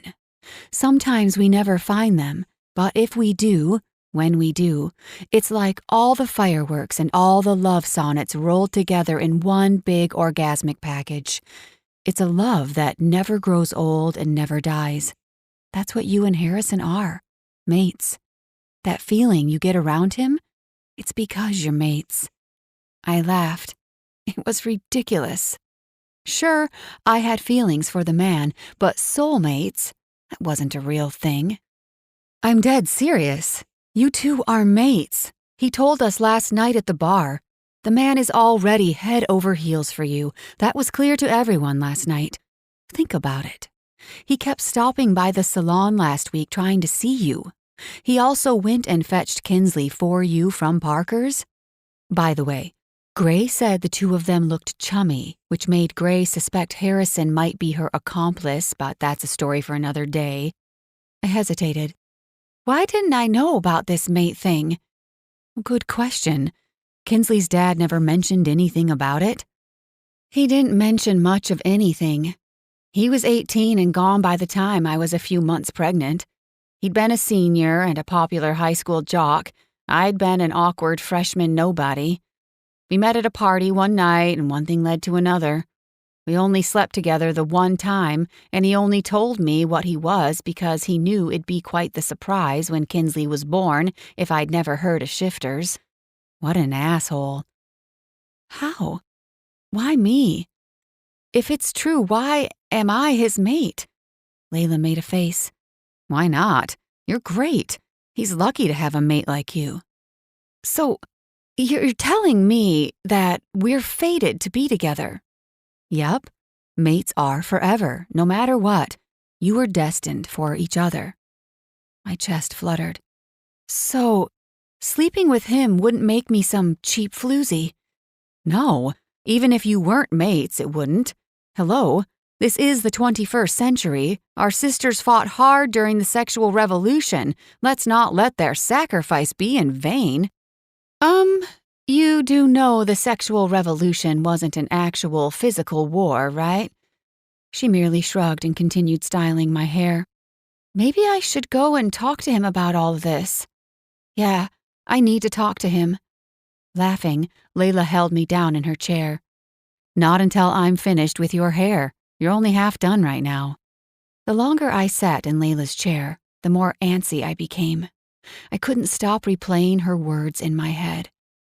Harrison was my mate. Forever. Meant to be. He'd known when he promised me that he wasn't going anywhere. That wasn't an empty promise. He knew. I wondered why he hadn't told me. I wondered how Kinsley was going to react. I wondered what our lives would look like. The three of us. Kinsley was my main priority. She needed me. She technically needed more than I was able to give her, probably, but I was what she had, all she had. I couldn't lose my focus on that, no matter what. No man came before my child, no matter what kind of soulmate they were. Soulmate. I moved the word around my mouth, tasting it, muttering it under my breath, trying it on for size. It still felt strange, but Layla was totally right about Harrison. I felt drawn to him like Kinsley was drawn to trouble. Between arguing with my daughter and juggling my disasters, he'd been on my mind in one way or another since I'd met him. It's true, Fern. That man is yours, and you're his. I met Layla's eyes in the mirror and gripped the top of my thighs. I have Kinsley. Now you have Kinsley and Harrison. She shrugged. It's just nature. I'd bet you were already taken with the man before I said anything. I knew my cheeks were turning pink. What if she doesn't want him to be a part of our family? Layla shrugged. At some point, your own happiness has to matter. Kinsley seems like she's going through that phase where nothing is going to make her happy except making everyone around her miserable.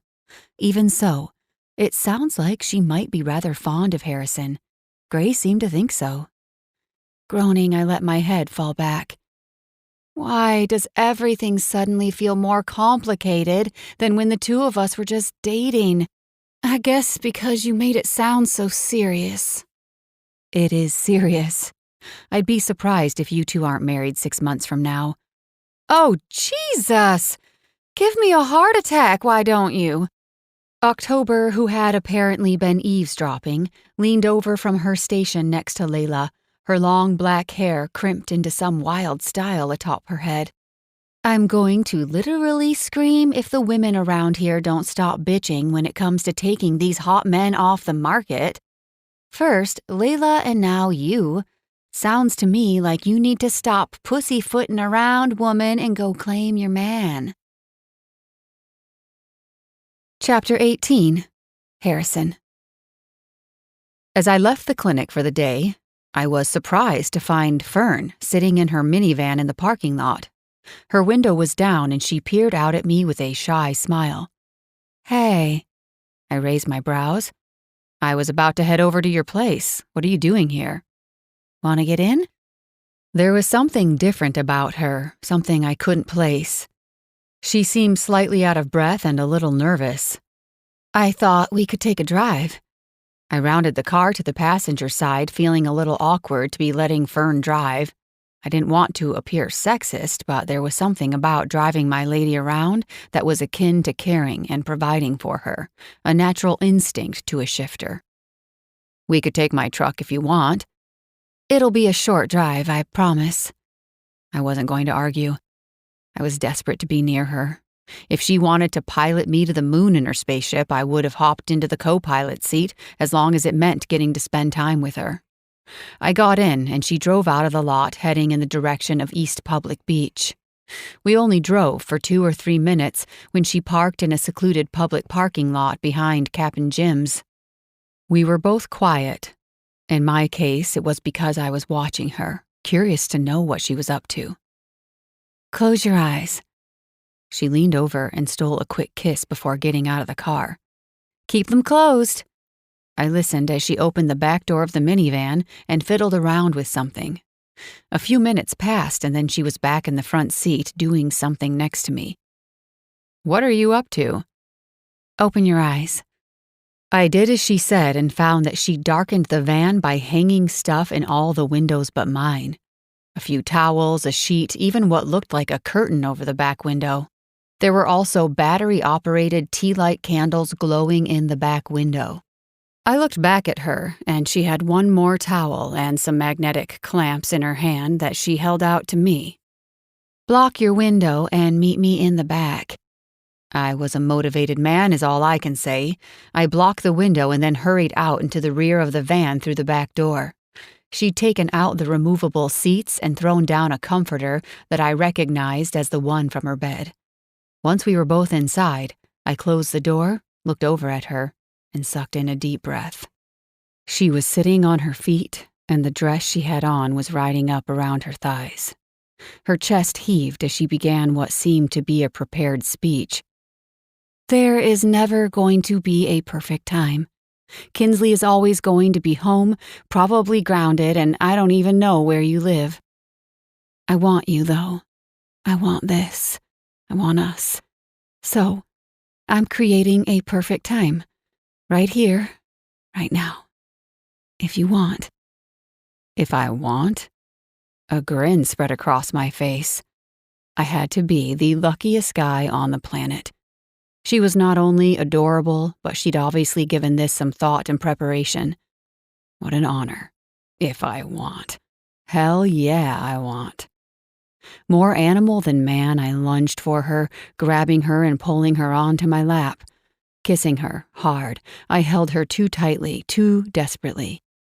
Instead of pulling back, Fern hiked her leg over my thigh so she was straddling me.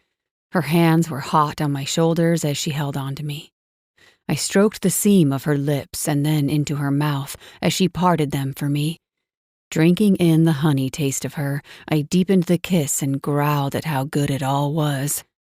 Running my hand down her back, I cupped her ass and pulled her closer to me until her core bumped against the straining erection in my jeans. Fern gasped and let her head fall back, exposing her delicate neck to me. I ran my mouth down her neck and back up again, then nipped her chin. She tasted so good. No matter where my mouth landed, I sucked on her skin and drank in the sounds of her cries of pleasure. Kissing across her collarbones, I pushed the sleeves of her dress down and tasted her shoulders. Writhing in my lap, she pushed her chest out at me, and I swore before dragging her dress down farther and exposing her breasts to my starving eyes. I buried my face between them and inhaled her scent. The lace of her bra was soft against my skin, but I wanted it gone. Reading my mind, her hands were already at the hooks, undoing it. I pulled the bra out of the way and growled low in my throat. Perfect breasts with dark pink nipples waited for me. Full, round, and heavy, they filled my hands. Running my thumbs over her nipples, I lowered my mouth to them, licking, biting, and sucking. I teased her until her hips rocked against me. Her hands were lodged in my hair, and each hard pull on her sensitive flesh earned me a hard tug of my hair. I worked my hand between us and cupped her hot core through her panties. As she rocked her hips, I pressed my palm against her clit and let her ride my hand. Little gasps and mewls flooded the car as she worked herself higher and higher. Just when she was about to come undone, I slipped my hand away and gave her nipples one last lick. Harrison? I grinned at my mate and slowly worked her dress up her thighs. I promise it'll be worth the wait, honey. She grabbed the hem of my shirt and yanked it up. I had to let go of her dress while she tore my shirt off, but when her hands went to my belt, I lost my playful spirit. I pulled her dress over her head and tossed it aside. Seeing her straddling me with nothing on but a pair of lacy white panties just about did me in. I didn't want to be rough with her, but I needed to feel her around me. I ripped her cute little panties off and slid my thumb through her wetness. She was drenched for me, that honey dripping down her thighs. I wanted to drag her up and lick her clean, but we were both too far gone. Later. I am going to taste this pussy later. Fern's cheeks burned red, and I watched in fascination as it trailed down her neck and chest all the way down to the tips of her pink nipples. She yanked at my belt and growled, "I can't get this off." "You had no problem the other night." She cupped me through my pants and let out a desperate sigh. "Pull your pants down." I shoved my pants down as far as I could get them with her in my lap, but it was enough to get my dick out. I swore worse than a sailor as her hand wrapped around me and started tugging up and down. Need to be in you. Do it. She let go of me and dug her fingers into my shoulders, readying herself. I stroked through her wetness and teased her opening, needing to be sure she was able to take me. Pushing one finger in, then another, I fucked her that way while she moaned and worked her hips up and down. It would be tight, but I couldn't wait any longer. Lining our bodies up, I ran her wetness over myself and then slowly pushed into her. My entire world narrowed until all that existed was her, on top of me, breathily begging me for more. Inch by excruciating inch, I pushed inside of her until our bodies fit together so tightly that not even a piece of paper could have fit between us. She squeezed around me, her body molding perfectly to mine. Clinging to me, Fern suddenly let out a breathy laugh. I shouldn't have waited so long to do this. Groaning, I slid out and thrust back home. You were waiting for someone who would cherish you the way you deserve. You were waiting for me. She peppered kisses on my mouth and neck as I pumped in and out of her eager body. Her hands tangled in my hair and she moaned as she pressed her chest flush against mine. So good. I gripped her ass and took her with all the need I felt for her, harder and faster until the car was filled with her cries. I growled her name and held on through the need to sink my teeth into her neck, marking her as mine. Fern's body squeezed around my shaft, pulsing, gripping me over and over as she threw her head back and let out a wild scream. Her body shook as her orgasm overtook her. Mine followed just behind, and I felt my very soul attempt to leave my body to be in hers. Gripping her hard, I fought the urge to mark her, not until she agreed to it.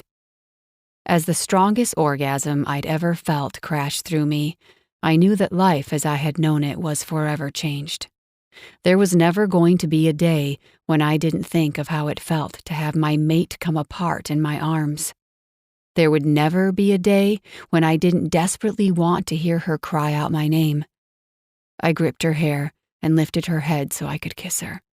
Hungry, still starving for her, I poured everything I couldn't say into that kiss.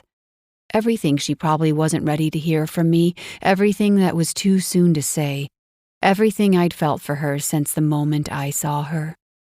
I forced it all into that one kiss. A declaration? Or a warning, I wasn't sure. Fern was mine. I was hers.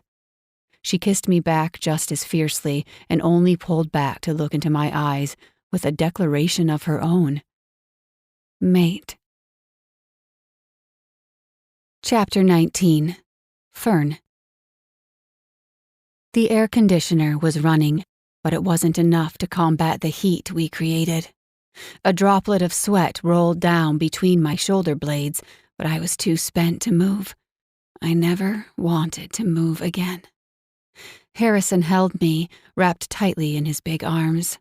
The beat of his heart was strong and steady against my cheek, his breath gentle as it ruffled the top of my hair. I should have told you sooner. It had been several silent minutes since I'd said the word that was still hanging in the air between us. Mate.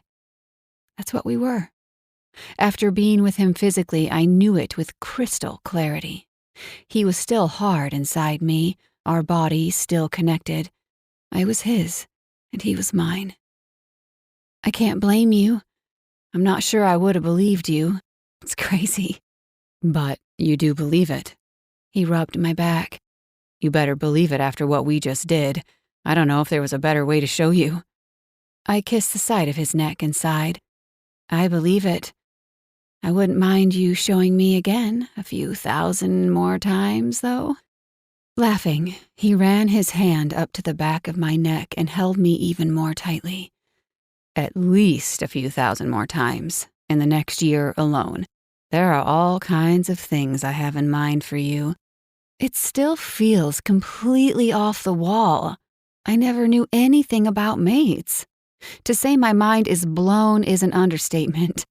As reality started to slowly seep between us, I wiggled off him so it wouldn't be as awkward when I brought up my kid. With Kinsley, things are complicated. I don't think I can just bring you into our lives fully until she's more prepared. He pulled me back into his arms and kissed me. We'll figure it out. If you were smart, you'd run. I held his gaze and felt my chest tighten at the warning I just gave him. I was only half kidding. Kinsley is never going to be easy, at least not for the next 5 or 6 years. She has these moments when she looks at me and I think she wants to murder me in my sleep. There are fights, always, and when there isn't fighting, there's the silent treatment. Some days it goes from an inferno to an igloo in that house fast. I suffer frostbite. And it's not just her. It's easy to point the finger at the screaming, cursing teenager, but it's me too. I get stressed and fight back when I shouldn't and say things I regret. I let her get away with things sometimes because I'm too tired to stop her. I'll help. I'm not supposed to let a man I barely know into our family like this. There are entire childcare books about it, and it's advice I've always heeded. I'm not some random man you barely know. I'm your mate. I would do anything for you, and I would do anything for Kinsley. I will fight to the death to protect both of you if I have to. I'll damn sure fight to make sure that you're both happy. I bit my lip. Can we still take it slow? He looked down at my nude body and arched a brow. Not that part. I mean the part about bringing you into our family. If we ease you in, maybe it won't be as big a deal for Kinsley. Whatever you want. I'll let you set the pace on this and I'll follow your lead. I'll do anything you ask in order to make this easier for you. The fact is, I'll do anything to be a family with you and Kinsley. I buried my face in his chest to hide the stupid smile that insisted on stretching my lips across my face. My life suddenly felt exciting and, dare I say, fun.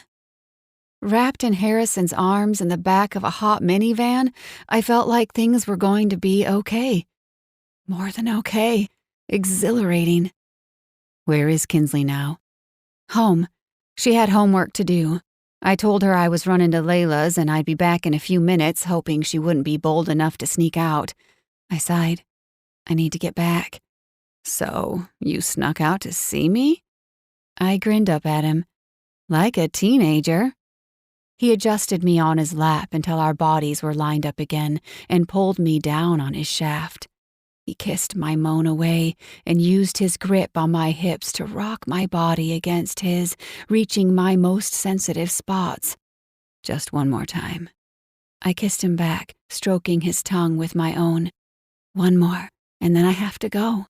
He slipped his hand between us and found my clit with his fingers as his hips started working under me, filling me slow and hard. I better make it count then. It was getting dark when we finished, and I dropped him off back at the clinic parking lot. He pulled me out of the car and we made out against the side of his truck while traffic went by on Main Street.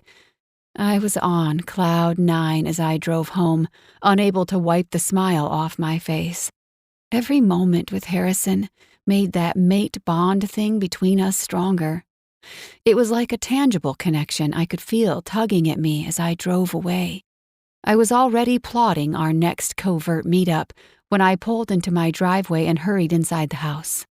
I planned to check on Kinsley and Boots and then climb into bed and replay every second of what just happened. Still grinning from ear to ear, I knocked on Kinsley's bedroom door and pushed it open when she didn't answer. Hey, Kinsley? What greeted me was an empty room. Swearing, I searched the rest of the house and then checked the yard to see if she was maybe outside somewhere. She wasn't. Boots was whining in his crate, so I let him outside while I paced, trying to figure out where my daughter might have gone. The weight of my reality settled heavily on my shoulders, and I couldn't help playing the same self-deprecating thoughts in my head that reemerged any time I took a selfish moment to myself. I'd been out getting laid instead of home parenting my child. Frustration built in my chest and bubbled up until it lodged in my throat. It always felt bad, but this time, it felt much worse than usual after the happiness I'd just experienced being with Harrison. As soon as Boots had done his business, I carried him back inside and let him run free through the house while I went back into Kinsley's room. I hardly ever ventured inside her bedroom, but I was stressed and angry and wanted an answer as to where she might have gone. Hoping something on her desk would give me a clue, I sat in her chair and started rifling through things. Notebooks full of schoolwork, random drawings of wolves and bears, even a couple of little doodles of hearts with 2 sets of initials drawn in them, but nothing that was any help in determining her whereabouts. I started opening her desk drawers, but stopped instantly when I saw what was inside the bottom drawer. My heart beat so hard that it rang in my ears. There, inside her drawer, was a baggie with little white pills. I sucked in a sharp breath and picked up the small plastic bag. My world narrowed into tunnel vision, and that bag was the only thing I could see. I didn't need to be a detective to know what I was holding in my hands. My child, my 15-year-old daughter, had some type of illicit drugs in her possession. Shock and fury washed over me, and I stood so fast that the chair flew back into the wall, and the force knocked a few precariously shelved knickknacks off the bookcase. I was angry at my child for having drugs, but I was angrier that someone had given my child drugs. I didn't even know what the pills were exactly. There was still the tiny voice in my head that whispered, maybe they were an oddly shaped acetaminophen or ibuprofen or some other over-the-counter medication. And maybe they just happened to be in a baggie because the original container had been damaged. And maybe my daughter was suffering from headaches or a head cold or something that would warrant her having OTC meds. But I knew better. She didn't get headaches. As a shifter, she hadn't been sick a single day in her 15 years of life. Whatever else the pills were, they were most certainly bad news. Reeling, I stormed out of the house and started calling Kinsley's name. My entire body felt numb. I stumbled over my feet and only barely regained my balance in time to keep from falling flat on my face. I called out one last time in complete desperation. Then I spotted her. She was leaning against a car a few houses down, staring at me with a scowl on her face.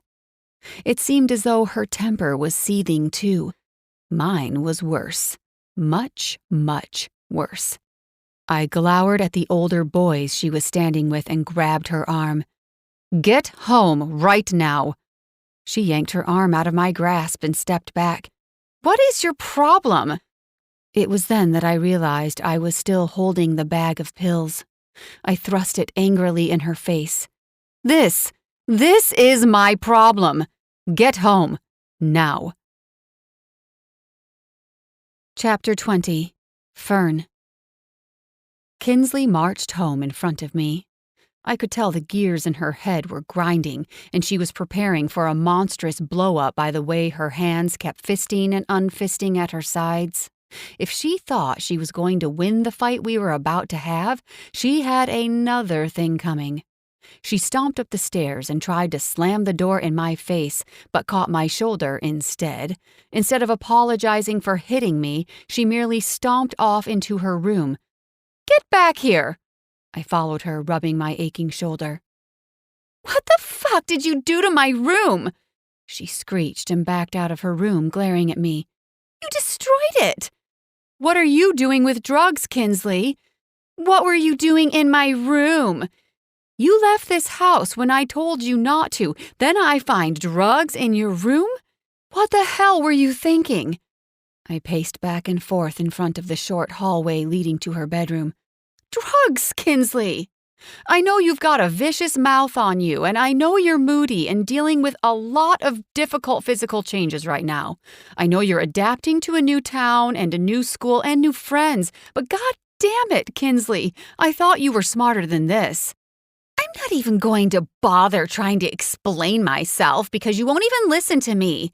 All you do is lecture and act disappointed all the time. She tried to slam her bedroom door shut, but I shoved my foot in the way. Get out of my room! No, you are not running away from me tonight. You and I are going to talk. I don't care how long it takes. We're going to talk about this, and you're going to explain to me why the hell you have drugs in your room. Oh, like you even care. Your life would be so much easier without me in it.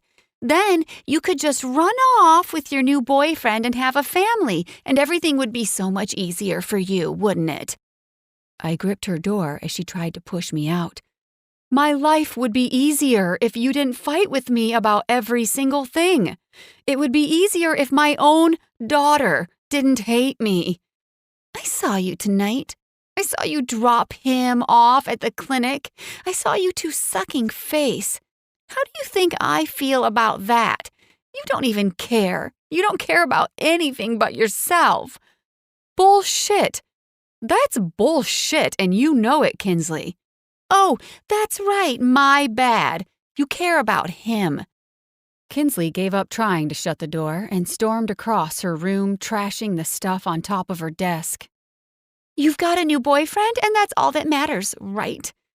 You're not even making any sense. You matter to me. You staying off drugs and having a good life matters to me. Whatever. You lied to me tonight. You said you were going to Layla's, and I saw you sucking face with Dr. Daniels. You smell like a slut, too. You're an embarrassment. My dating Harrison is bothering you this much? Yes, it is. My heart lurched in my chest, but I ignored it. It didn't matter. Keeping my daughter safe did. Fine. I won't see him anymore. What? Kinsley had a book in her hand and was preparing to throw it across the room. She paused mid-throw and stared at me with a disgusted look on her face. I said I won't see him anymore. If it will stop you from acting out and hurting yourself with toxic substances, I won't see him anymore. How could you even say that? How could you do that to him? He's your mate, and you're just going to throw him away like that? My head was spinning. How do you? I know things. I know that he's your mate, and you just toss him aside. You don't deserve him. You're so selfish. You listen to me, Kinsley Maud Day. The moment I found out I was pregnant with you, when I was 15 years old, I have thought of nothing but you. When my parents kicked me out and I had nowhere to go, I worried about how I would keep you safe. I worried about how I would support and protect you. I worried about how I would provide for you. The same things I've worried about every day since. I've scrimped and saved and sacrificed all for you every single day since I was your age. And I'll tell you something else. I'd do it again in a heartbeat because I love you. I love you, even though you treat me like I'm a thorn in your side, even when you tell me how much you hate me. So don't you dare call me selfish, young lady. I never claimed to be perfect, and I have a lot of faults, I know that, but selfishness is not one of them. For the last 15 years, I have been anything but selfish. As for Harrison, he is my mate, and I was with him tonight. I like him. I want to be with him, but if you're going to throw your life down the toilet because of it, I'll give him up. From the day you were born, you've been my number one. My priority is to keep you safe. I think the best thing to do here is for me to quit my job and we'll move. We'll go somewhere and start fresh. Somewhere you can get away from the friends you have now, the bad influences. What? Are you kidding me? Kinsley headed toward the front door, shoving me out of her path. I hate you. I tried to hold on to her, but as a shifter, she was so much stronger than I was, and she shoved me away again. Kinsley, stop! I'm not leaving Sunkissed Key. I'm never leaving. You can't ruin my life all over again. You leave if you want, but I'm not going. If you could make it on your own at 15, so can I. I don't need you. One more strong shove from her, and I fell back against the wall. While I was trying to get my feet under me, she ran out of the room. Chasing after her, I yelled and begged her to stop, but nothing worked. She ran out of the house and down the steps. By the time I got to the street, she was already gone. I ran up and down the street, calling her name, asking people if they'd seen her. I jogged up and down Shipwreck Way. I walked up and down Main Street. I searched for her in every place I thought she would be, but I couldn't find her. I wasn't sure how long it'd been, or what time it was, but I was a mess by the time I got back to the house. I was physically and emotionally beat. Sobbing, I found my phone and dialed the one person I knew I could count on no matter what. Sucking in a deep breath, I tried to compose myself before Harrison picked up. "Hey, honey, everything good?" "No, Kinsley ran away." A sob broke free and a fresh batch of tears poured down my cheeks. I fought through the sobs to tell Harrison what had happened. We fought, and she ran away. I've been looking for her, but I can't find her. I can't find her anywhere, Harrison. She's gone." "She's not gone, honey. I'm on my way. I'll find her, okay?" "Please find her. Please." Chapter 21. Harrison. It took me less than 10 minutes to track Kinsley down. When I knocked on the front door of the 3-story beachfront home on Flamingo Lane, I was seething with anger. My bear wanted to tear something apart. Hearing Fern cry like that just about gutted me. Knowing she was at home, terrified and devastated, had me on the verge of an uncontrolled shift.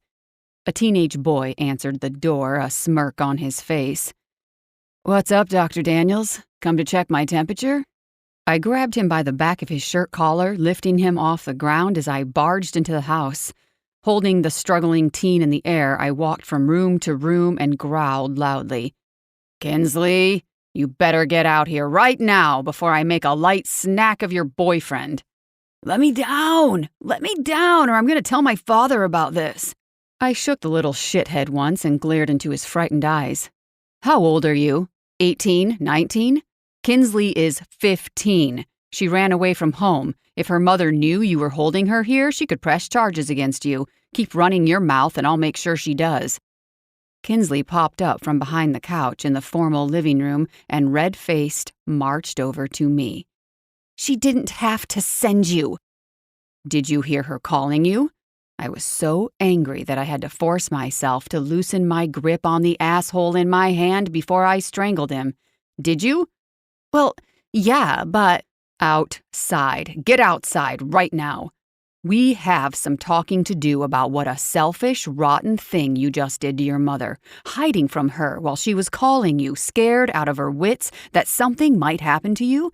You should be ashamed of yourself, and this is your choice of boyfriend? Really? No, not going to work. You're not my fucking dad. And you're damn lucky. If I were your dad, you'd be doing chores every day after school until bedtime for the next 3 months while I hover over you like a drill sergeant." I shook my head at her, dropped her boyfriend on the ground, and got an inch from his face. "Stay away from her. If I catch you around her again, I'll break every bone in your body. Understand?" Kinsley stormed out onto the porch and started down the stairs to the beach. I was right behind her, trying to decide what I could and couldn't say. I was so angry that I finally decided to throw caution to the wind. "What the hell happened?"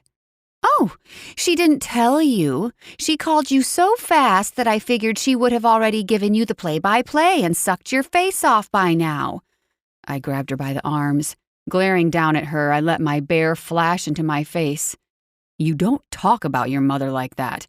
I don't know everything about the relationship between you two, but I know that she loves you more than anything in the world. I know that she works herself ragged providing for you. She would rather lose her mate than hurt you. So you watch your mouth and remember who you're talking to. I know you're angry, but that woman deserves your respect." She sagged against me, all anger suddenly gone out of her. "I'm sorry." "Don't apologize to me, apologize to her." She called me, sobbing hysterically. She's scared to death that you're in danger. "I didn't mean for any of this to happen. She found the Xannies in my room and I knew she wasn't going to listen. I just got so angry. I don't even know what I was saying when I was yelling at her, but she was yelling too. Then she told me we were going to move again. She wants to move away from here. I don't want to move. It sucks being the noob, starting a new school in a new town with no friends. Is she just going to keep making me leave my home every time I do something she doesn't like?" "Xannies? You mean Xanax?" I swallowed back an urge to vomit at the idea of Fern leaving Sunkissed Key. I couldn't think about that at the moment. I wouldn't let that happen anyway. "So you were in possession of drugs. Illicit, prescription, benzodiazepines?" "Oh, she didn't tell you?" I sighed. "Come on. We can talk when you get home to your mom." "I don't want to go back there. She's furious." Staring down at Kinsley, it wasn't hard to see the mixed-up, struggling kid in her. She was lashing out and making dumb choices, but she was just a kid. "She's not furious. She's scared. She's just trying to keep you safe. I don't have kids, so I don't know what it's like personally, but I see parents in my office all the time. They're all just scared, Kinsley. Raising a kid isn't easy, and it doesn't come with a rule book. Your mom's been doing it on her own." "I'm not stupid, though. She doesn't have to worry about me so much. I'm not going to get knocked up like she did. I don't do drugs and I don't drink because there's no real point." "Then why do you have the drugs?" I led her down Main Street and back toward her house. I was feeling a little guilty for not calling Fern right away, but I thought it was important to talk to Kinsley first and calm her down before she faced off with Fern.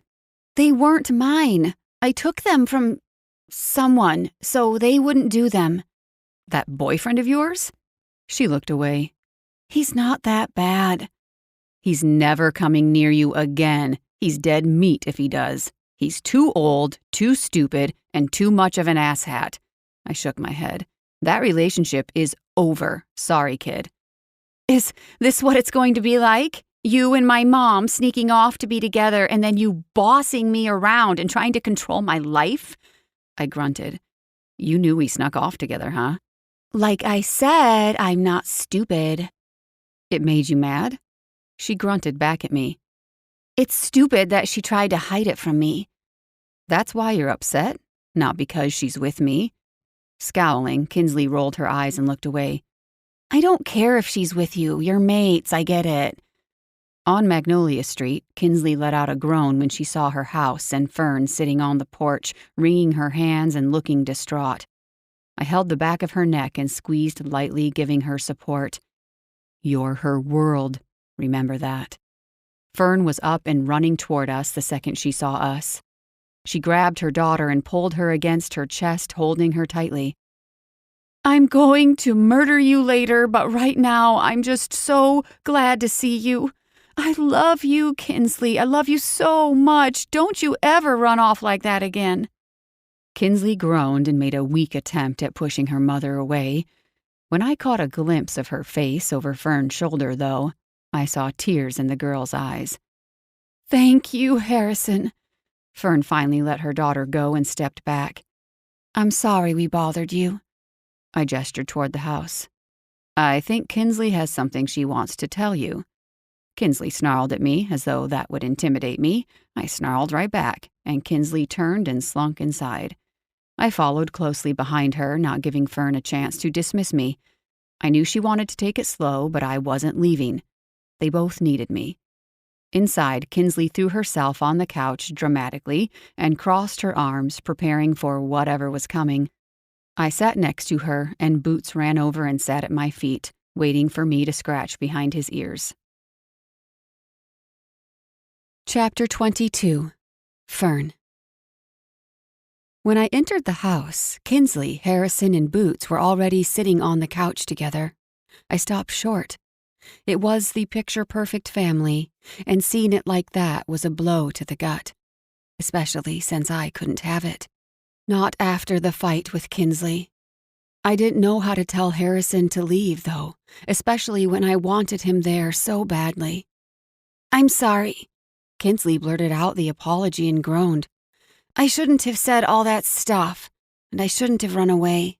The Xannies weren't mine, though. I took them to stop my boyfriend from using them, and I just put them in my desk without thinking. You were mad for no reason." Harrison cleared his throat. Kinsley glared at him. "But I'm still sorry." I sat in the chair across from them and rested with my elbows on my knees. "Your boyfriend?" Harrison snorted. "Ex-boyfriend. It's over." "No, it's not." "Yes, it is. I meant what I said to him. If he comes around you again, and I'll know if he does, I will tear him limb from limb and toss his remains into the Atlantic Ocean." "Mom, he can't do that." Harrison snorted again. "As a concerned citizen, I can and will do that. He's an asshat." I held up my hands. "You met him?" "That's where I found her. He's a punk, not nearly good enough for her." Kinsley stared him down for a few more seconds and then shrugged and slumped back on the couch. "Whatever. I was going to break up with him anyway." I released a slow breath. "You had a boyfriend?" "It's not a big deal, Mom. It wasn't serious." I looked at Harrison. "You'll really get rid of him if he bothers her?" He nodded with a grin. "It would be my pleasure." I sat back in my chair. My thoughts were spinning too fast for me to fully process. "But those weren't your pills." "No, Mom, I don't do drugs." Apparently, there was a lot I didn't know. I rubbed my face and sighed. "We can't keep doing this, Kinsley. I can't keep fighting with you like this. I'm tired, and I am very near my breaking point." "Fine, then we won't fight." "I don't want to leave Sunkiss Key, though. I want to stay." I looked at Harrison and found him watching me with a curious expression on his handsome face. I looked back at Kinsley. "I don't want to leave either. But make no mistake, if I think you're getting into trouble and I need to leave for your safety or protection, I will move us out of here so fast your head will spin like The Exorcist. I don't care whether it's what you want or not, Kinsley. I will do anything I have to do to keep you safe." "Including leaving your mate?" Kinsley's question pierced my heart like a blade. I looked at my feet and felt tears prick my eyes. Of course, I didn't want to leave him. In the little time I'd known him, he'd become a huge part of my life. Like tonight, he was the one I called. He'd come to the rescue and found her for me. He'd walked her home, and oddly, he'd both threatened and comforted her. I saw the way she relaxed around him. Whether she knew it or not, she liked him too. "That's not an option." Harrison's deep growl was more of a rattle through the room than anything resembling a normal human voice. "There's nowhere you could go that I wouldn't follow." I snapped my head around to him and found him staring at me with a burning intensity. I opened my mouth to argue, but found that I didn't want to. "I didn't mean what I said earlier." Kinsley's voice was quiet. "I was just mad that you tried to hide it from me when you went out with him. It sucks when you treat me like a child. I don't care if you're sleeping together. I just don't like being lied to." "Kinsley." I swallowed back the embarrassment of the situation and nodded. "You're right. I shouldn't have lied to you, and I'm sorry." Harrison captured her attention. "I want to be here for both of you. I want your mom in my life, and I want you in my life, despite the fact that you're kind of a pain in my ass, Miss Rude Tude." Kinsley smirked. "Har har, Dr. Hairy Bear." "Good one, very clever." Harrison grinned and shook his head before he continued. "What I don't want to do is upset you or your mom or make anything harder for you. So, What would work for you? What do you want? My breath caught in my throat as I waited for Kinsley's answer. My heart pounded away and the butterflies in my stomach went crazy. I wanted to cry. Harrison had done the perfect thing to make me fall for him that much more. He was treating Kinsley the way she wanted to be treated, asking her point blank. He was bold and kind and scary as hell. We're all talking and it's okay. He smiled at her. I told you about mates. I want to be with your mom more than I'd ever wanted anything in my life. I'm going to do everything I can to make her happy and keep her smiling for as long as I live. What I didn't tell you, and what I didn't know until I met you too, is that the mate bond extends to every part of your mom, even you. I know that I'm never going to be your dad, but I am your mom's mate, and you are your mom's daughter, so by default, you're mine too. And unlike your dad, I do want to be here. I do want to be part of your life. I want to make sure you're happy too. I was crying. I couldn't help it. There wasn't a single thing he could have said that would have been more perfect. Kinsley cleared her throat and looked away from us. When she looked back at Harrison, she shrugged. You're kind of a pain in the ass, too. You're bossy, and if you think you're going to tell me who I can and can't date, you're wrong. You're always nagging about how I talk to Mom, but Boots likes you a lot. I guess it wouldn't be too awful if you were around. Harrison laughed. I'll remind you that you said that a few months from now when you're mad at me. If you're going to be around, I want something out of it, though. Kinsley. I started to chastise her, but Harrison cut me off. Name your price. I want a car when I'm 16. You're a doctor. You've got money. You can buy me a car. That's hilarious. I'm serious. She crossed her arms over her chest again and frowned. You're going to be around all the time. You're going to be rubbing your stinky bear scent all over my mom. You'll probably be eating all the good snacks and leaving the toilet seat up. I deserve a car, at least. I'll give you shifter lessons and buy you a bicycle. As many shifter lessons as I want and a golf cart. As many shifter lessons as you want and a scooter. Ugh, fuck it. I'll take the bike. Kinsley, language. I rested my head in my hand. The whole night had gotten away from me entirely. Geez, Mom, it's just a word. She looked at me sheepishly. Am I still grounded? Oh, yes, big time. Mom, seriously? Yes, seriously. Hugely, enormously grounded. You should go to your room now and start cleaning it, actually. What the hell? When we live with Harrison, I want a separate part of the house completely. I want my own wing of the house, the west wing. She picked up Boots and carried him with her. I can't believe you're still going to ground me after I said I was okay with Harry Bear hanging around. Harrison growled. That's Dr. Harry Bear, thank you. It was the damnedest thing. I could have sworn I saw my morose, sullen child crack a smile before disappearing into her room. Once her door slammed, I met Harrison's gaze and watched as he patted the couch next to him. Shaking my head, I squinted and furrowed my brow. I feel like you and my daughter just made a lot of decisions for me. He slowly stood up and walked over to me. Kneeling in front of me, he rested his hands on my thighs. Fate made a lot of decisions for you. We just helped it along. I don't know if I can do any of this, Harrison. I sighed. I want to, but what if I can't? What if I can't balance it all? You don't have to. It's not all on you anymore. I'm here to help. So what? You just move in and we live happily ever after? Honestly, my house is bigger. Not big enough for Kinsley to have her own wing, but she can have a room far enough away that she won't hear us. My house also has an alarm system, for the time she tries to sneak out. He shrugged. After you move in, we can get married if you want, or just live like heathens. Have another baby if you want, or just enjoy that ball of sweetness you already have. I don't care, as long as you're by my side. I choked. What? There's the claiming mark, too. It's like getting married for shifters. It's a bite, but not a painful one. I received a disgustingly long, detailed lecture about it from my parents when I was younger, so I can assure you I'll make it pleasant. I'd love for you to meet my parents, too. They don't come down too often, but maybe we can have them over for Thanksgiving.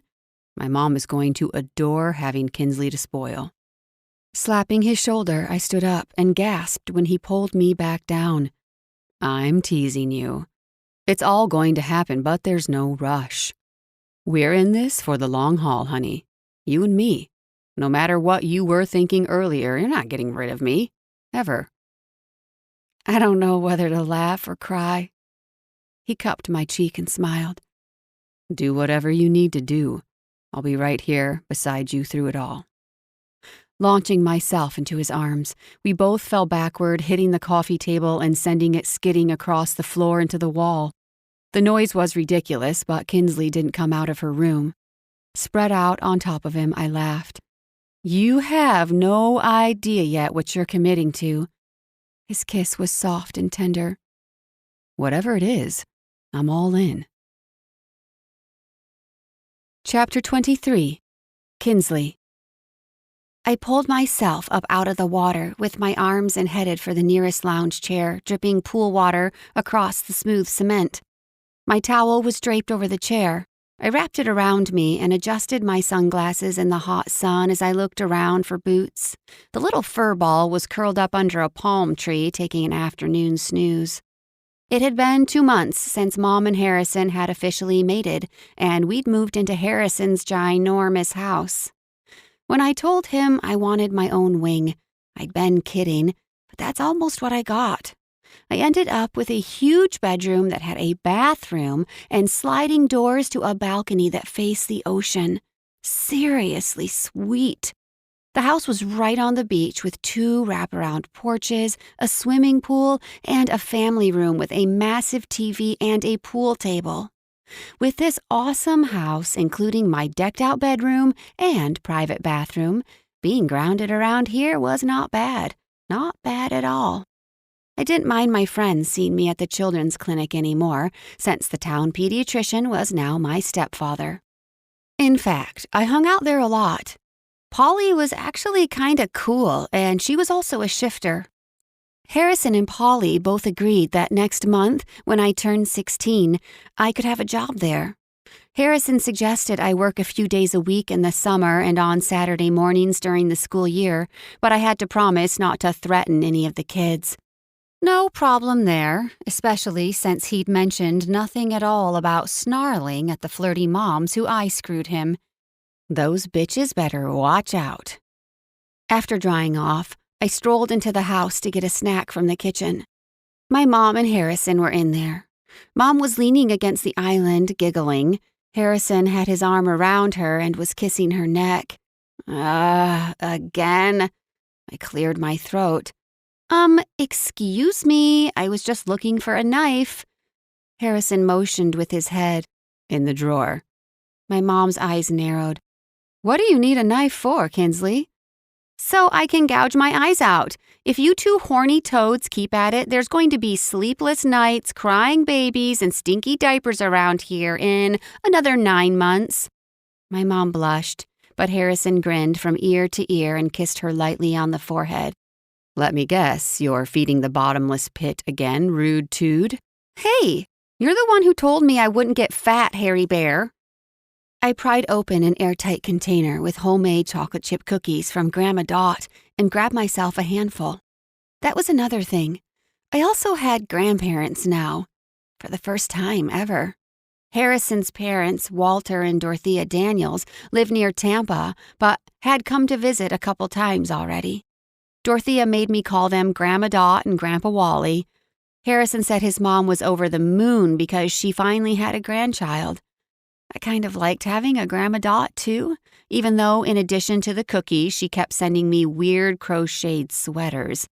So, my 16th birthday is next month. Is it? Harrison pretended to be surprised, but I was on to him. He knew. He was a bad actor. Anyhow, I was wondering if I could have a pool party here. Harrison and Mom exchanged glances, and both of them grinned like they had something up their sleeves. I wasn't sure what, but something. My mom met my eyes and winked at me. I think that might work. As long as you behave and don't get yourself grounded, we can start making plans this weekend. It was interesting seeing the changes in Mom. She was way happier and less stressed with Harrison around. I watched as they left the kitchen. Sometimes those two were in their own little world. Harrison's arm was still around Mom, and her head leaned on him as they walked. I didn't ask where they were going because I was pretty sure I already knew, and I really didn't want the mental picture invading my thoughts.